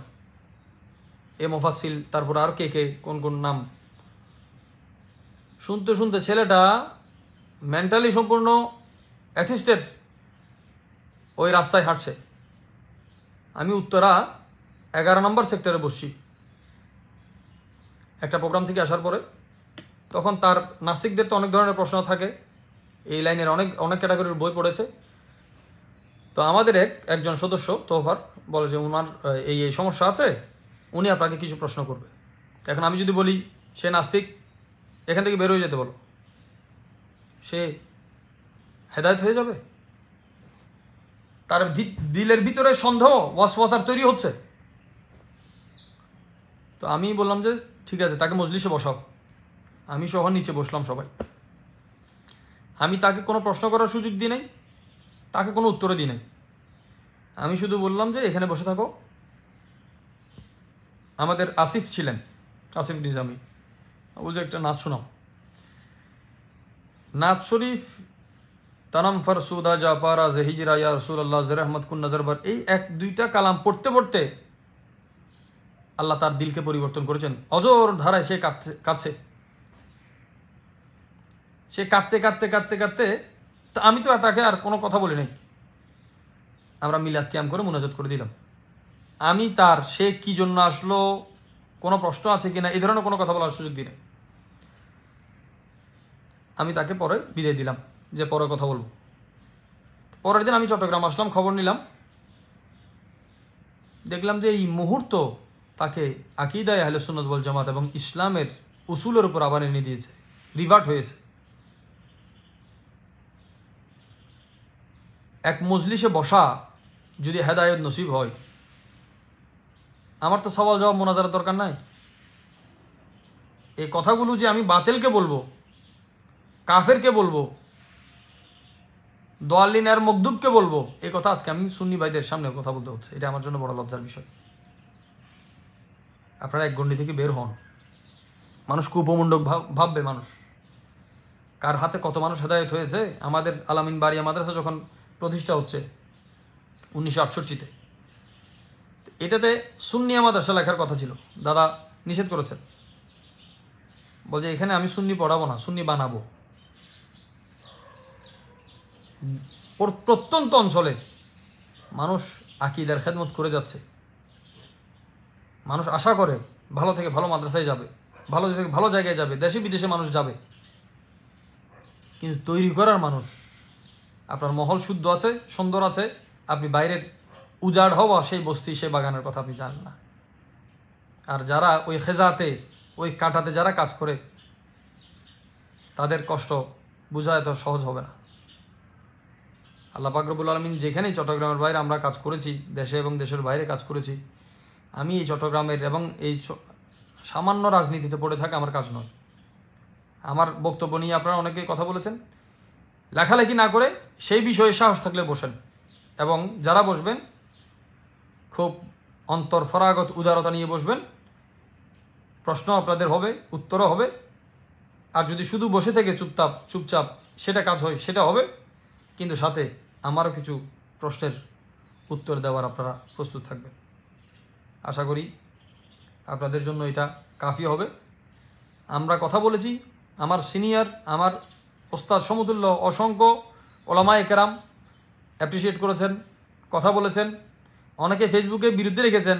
আবার আমি ফোন করার পরে দেখলাম যে চ্যানেল পরিবর্তন হয়েছে। তো আলহামদুলিল্লাহ, আহলে সুন্নাত ওয়াল জামাতের বড় বড় কাজের জন্য আমরা নিজের ঘর ঠিক করতে আসিনি এখানে, আকীদার খাতিরে। অনেকে অনেক কথা বলেছেন। একটা কথা বলি, সৈয়দের ডেক্সি যদি জুদা হয়, কারো রিজিক কমে না, বাড়ে। কিন্তু বখিলদের, ফেতনাবাজদের ডেক্সি জুদা হলে সেখানেও মানুষ কিছু পায় না, এক থাকলেও কিছু পায় না। ফেতনাকে আহলে সুন্নাত ওয়াল জামাত থেকে আলাদা করে মিনহাজি অমুক সমুক এগুলা না বলে সরাসরি আকীদা আহলে সুন্নাতের বাইরে যারাই যাবে, নাম ধরা দরকার নাই, যে গায়রে সুন্নি হলে তাদের থেকে আপনারা দূরে থাকেন। আমাদের কাজ হেদায়েতের কোন পর্যায়ের, হেদায়েতের 14টা অর্থ আছে। কোন অর্থে আপনি কথা বলতেছেন সেটা আপনাকে জানতে হবে। আল্লাহর ওয়াস্তে, আল্লাহর ওয়াস্তে, আল্লাহর হাবিবের ওয়াস্তে বহতান, অপবাদ, কুধারণা মানুষের প্রতি, এগুলো বন্ধ করেন, এগুলো বন্ধ করেন। আমরা দেখেছি ইরান থেকে টাকা আসে, এই প্রোগ্রামে যাওয়া যাবে না, পরের দিন স্টেজের মধ্যে দেখতেছি তারাই যারাই বিরোধিতা করছে। কি আজব! গিরগিট তো এত এত দ্রুত রং বদলায় না। আহলে সুন্নাত ওয়াল জামাতকে হাসির পাত্র অনেক বানিয়েছেন। আপনারা মেহরবানি করেন, মেহরবানি করেন, দয়া করেন। সুন্নিয়ত আপনাদের থেকে বানা যাচ্ছে। আল্লাহ পাক তৌফিক দান করুক। আমার কোনো কথাই আপনারা কষ্ট পেলে ক্ষমা করবেন। আমি যদি আপনাদেরকে বিদ্বেষ করে কোনো কথা বলি, আল্লাহ আমার বিচার করুক। আর যদি আমি আল্লাহ এবং রসুলের খাতিরে কথা বলি, সেটার জাযা আল্লাহ এবং রসুলের হাত থেকে আমি নিব। আপনাদের কারো দয়া, কারো ভিক্ষা, কারো কিছু আমার দরকার নাই। আমার সাথেও আপনারা থাকেন না, আমার সহযোগীও আপনারা হইয়েন না। আমি আলী ওয়ালে বাস কাফি। আমার সাথে সিদ্দিক ও ফারুক ও ওসমান ও আলী রাদিয়াল্লাহু তাআলা আনহুম আজমাইন, ওনাদের ছায়া আমার মাথার উপর আছে। জাহরা বাতুলের চাদরে আমি প্রত্যেকটা শব্দ আপনাদের তুলে দিয়েছি। খাতুনে জান্নাতের চাদর থেকে আমি তুলে নিব এগুলো। আপনারা খুব সহজ মনে করেছেন ইসলামকে, তাসাউফকে, দরবারকে। আলেম ওলামা বসবে ইনশাল্লাহ। এলমের বাহাদুরি, সিলসিলার বাহাদুরি সব কিছু নিয়ে হিজাব হবে করাগন্ডাই। ফামান ইয়ামাল মিসকালা যাররাতিন খাইরান ইয়ারা ওয়া মান ইয়ামাল মিসকালা যাররাতিন শাররান ইয়ারা। মানুষকে শান্তি দেন, শান্তিতে থাকতে দেন, বাঁচতে দেন, নিজে শান্তি পাবেন। রোজা রমজান মাস, মাথাটা আজকে খারাপ হয়ে গেল, দুঃখিত। ভালো থাকবেন সকলে। হ্যাঁ, রিফাত আজহারি, আজহারিরা তো অর্ধেক নাকি শিয়া হয়ে গেছে, এটা শুনলাম। হ্যাঁ, সব জায়গায় শিয়া। সুন্নিরা বসে বসে কি করতেছে আমরা দেখেছি তো। রিফাত আজহারি সাক্ষী। আমরা গৌসিয়া শরীফে বসেছিলাম কায়রোতে। বাংলাদেশের যেই সমস্ত সিলসিলার মানুষ একসাথে বসতে পারে না বাংলাদেশে, ওরা সবাই এক রুমে একসাথে বসেছে। আমি মিথ্যা বললে রিফাত আজহারি, জুনায়েদ সাহেব আপনি লিখবেন। খতমে গৌসিয়ার পরে, গৌসিয়া শরীফের পর আমি মুনাজাত করতেছি। আল্লাহু আকবার। কওমি মাদ্রাসার একজন ছাত্র, কওমি মাদ্রাসার একজন ছাত্র বাংলাদেশে তাদের বেল্টে পরীক্ষা দেওয়ার পরে 40 জন সেরা ছাত্রের প্রথম 10 জনের সে একজন। এমন একজন, এত কট্টর কওমি।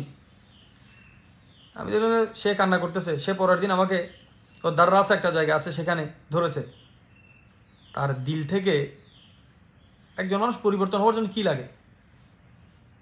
আপনি তাকে যদি হেদায়েতের রাস্তা বন্ধ করে দেন, আর হেদায়েতের চাবি আপনাকে কে দিয়েছে? যে তালা মেরে তওবার দরজা বন্ধ করে আপনি চলে যাবেন, আপনি কাউকে অনুমতি দিলে সে তওবা করতে পারবে?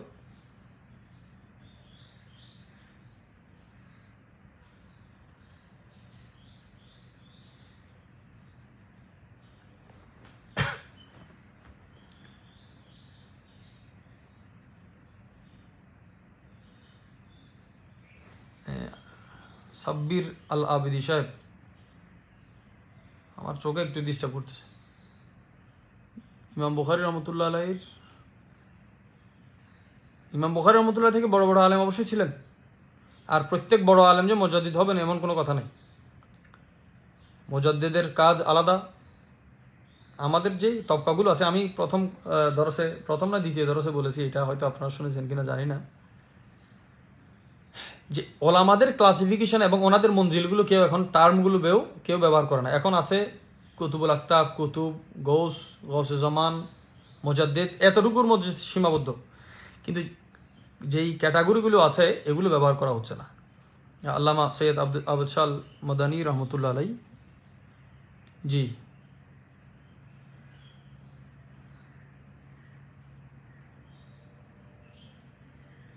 না, প্রত্যেক জমানা, প্রত্যেক শতাব্দীতে এলম কমবে, প্রত্যেক শতাব্দীতে এলম কমবে। মুজাদ্দিদের কাজ হচ্ছে সেটাকে আবার তুলে আগের জায়গায় নিয়ে যাওয়া, কিন্তু কিয়ামত যত সন্নিকট হবে এলম কমবে।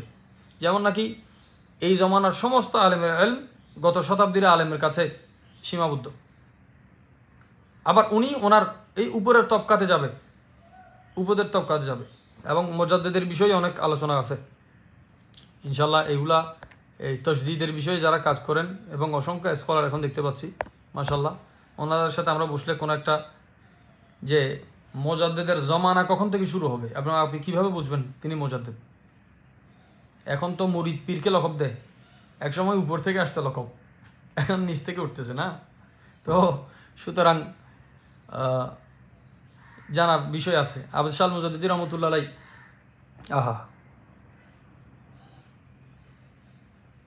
উনি 1971 বাংলাদেশ যুদ্ধ হচ্ছে, এখন বাংলাদেশ স্বাধীনের পরে মানুষের মেন্টালিটি ছিল, আমাদের এখানে মৌলবাদী একটা স্লোগান উঠছে না এখন, 72 ছিল পুরো এমন, 1972 মাওলানা সাহেবদের জিন্দেগি কোনটাস হয়ে গেছে।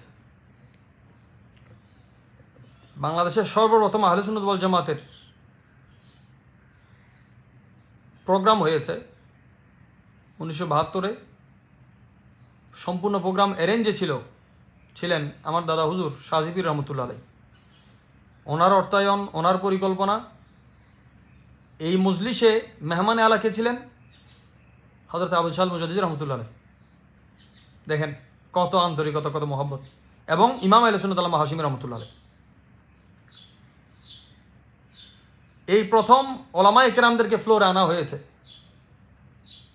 দেশ 19-20 হওয়ার পরে আবার এই আহলে সুন্নাত ওয়াল জামাতের ফ্লোরে যারা কাজ করেছেন ওনাদের নাম এখন মানুষ আমাদেরকে কি নোংরা ভাষায় কথা বলে। রাস্তায় দাঁড়িয়ে আপনি একটা ব্যানার নিয়ে দাঁড়িয়ে থাকলে এটাকে আপনি খেদমত মনে করতেছেন, আপনাকে যে দাঁড়ানোর জমিন যেটা দেওয়া হয়েছে ওই জমিন কাদের এটা আপনি দেখবেন না। মানুষের ঘরে ভাত নাই, ওলামাদের ঘরে ঘরে খাবার পৌঁছে, পোলাও বিরিয়ানি চাল ডাল পৌঁছেছে। আপনি অসময়ের সেই দুর্দান্ত ওই কঠিন মুহূর্তে এক প্লেট ভাত দেওয়া, এখন এক বস্তা চাল দেওয়া সমান হবে? হবে না।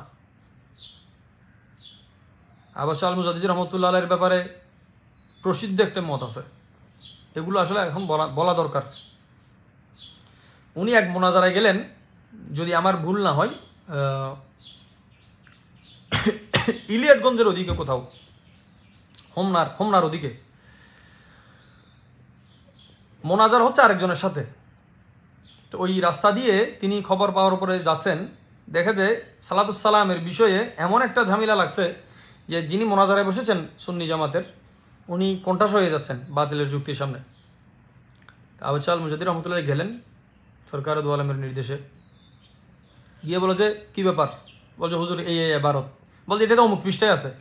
এখন যে 20 বছর বুখারী পড়াই সে বলতেছে এই পৃষ্ঠায় নাই,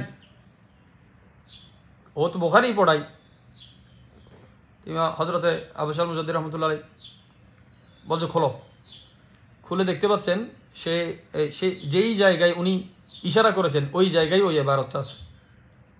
এখন যে 20 বছর বুখারী পড়ে সে জানে যে 100% শিওর এখানে নাই। পরবর্তীতে সে দেখে অবাক হয়ে গেল, কিরে এটা তো চোখে পড়া নাই। আচ্ছা মোনাজারা শেষ হলো, পরবর্তীতে সে আবার কিউরিয়াসিটি থেকে আবার কিতাব খুলে দেখেছে কিতাবে নাই। এখন একই কিতাবে সে দেখেছে, আবার একই কিতাবে নাই। আমাদের বুজুর্গানি দিন ওনাদেরকে আল্লাহ তাআলা সেই ফেরাসত দিয়েছেন। আমরা আজকে সালাতুস সালামের মোনাজারা করে সর্বোচ্চ মুস্তাহাব বলি। আখির একটা কথা বলে শেষ করছি, আমার মোবাইলে চার্জ নাই। ঢাকা আলিয়াতে আমার দাদা হুজুরের শেখ মুফতি আমিউল হাসান মুজাদ্দিদি রহমতুল্লাহ আলাই, আমার আলমারিতে এখন ওনার লাঠিটা আছে, মুফতি আমিউল হাসান মুজাদ্দিদি হুজুরের, ওনার জুতা মোবারক এবং লাঠি মোবারক। মুফতি আমিউল হাসান মুজাদ্দিদি রহমতুল্লাহ আলাই দেওবন্দের একজন আলেম, দেওবন্দ থেকে ফারেক হয়েছেন। এই সালাতুস সালামের বিষয়ে অনেক কথাটা ওনার সাথে বলেছেন। তো এক মাহফিলে যাওয়ার সময় মুফতি আমিউল হাসান মুজাদ্দিদি রহমতুল্লাহ ওনাকে নিয়ে যাচ্ছেন। এটা সরাসরি ওনার ছাত্র থেকে আমি বর্ণনা করছি, মুফতি আব্দুর রশিদ আল কাদির রহমতুল্লাহ থেকে বর্ণনা করছি, আমি হুজুরের জবান থেকে শুনেছি। তো মুফতি আমিনুল হাসান মুজাদ্দিদ রহমতুল্লাহ তাকে নিয়ে বলেন চলেন আমার সাথে চলেন, গেলেন।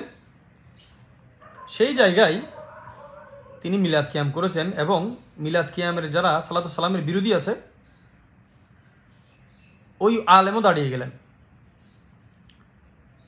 তো মাহফিল শেষ করার পরে মুফতি আমিনুল হাসান মুজাদ্দিদ রহমতুল্লাহ ওনাকে জিজ্ঞেস করলেন, আপনি তো অনেক কথাই বললেন, আজকে তো আপনি দাঁড়িয়ে গেছেন, আমরা সালাতুস সালামকে দলিল দিয়ে মোস্তাহাব প্রমাণ করতেছি, বুজুর্গানে দিন কি করেছেন দেখুন।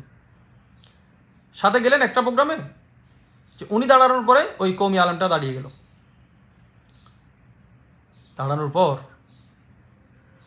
মজলিস শেষ হওয়ার পরে যখন জিজ্ঞেস করলেন আজকে তো আপনি দাঁড়িয়ে গেছেন, আপনি কেন দাঁড়িয়েছেন? বলে মিলাদ কিয়ামকে আমরা বেদাত বলতাম, আপনাদের কেউ মোস্তাহাব বলে, কিন্তু আমি বলছি মুফতি আমিনুল হাসান মুজাদ্দিদি যেখানে মিলাদ কিয়াম করবে সেখানে দাঁড়ানো ওয়াজিব। আপনি চিন্তা করতে পারেন কেন ওয়াজিব?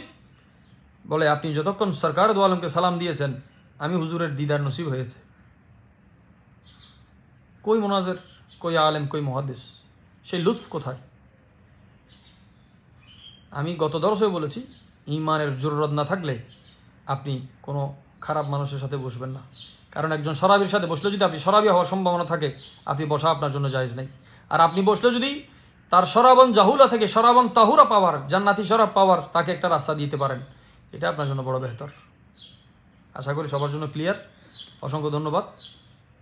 7:12 এবং আপনাদেরও 12টা বাজতেছে, আমারও 12টা অবস্থা। ভালো থাকবেন, দোয়া করবেন। সুবহান রাব্বিকা রাব্বিল ইজ্জাতি আম্মা ইয়াসিফুন ওয়া সালামুন আলাল মুরসালিন আলহামদুলিল্লাহি রাব্বিল আলামিন। আসসালামু আলাইকুম ওয়া রাহমাতুল্লাহি ওয়া বারাকাতুহু। সকলে ভালো থাকবেন ইনশাআল্লাহ। দেখা হবে অন্য সনদ নিয়ে।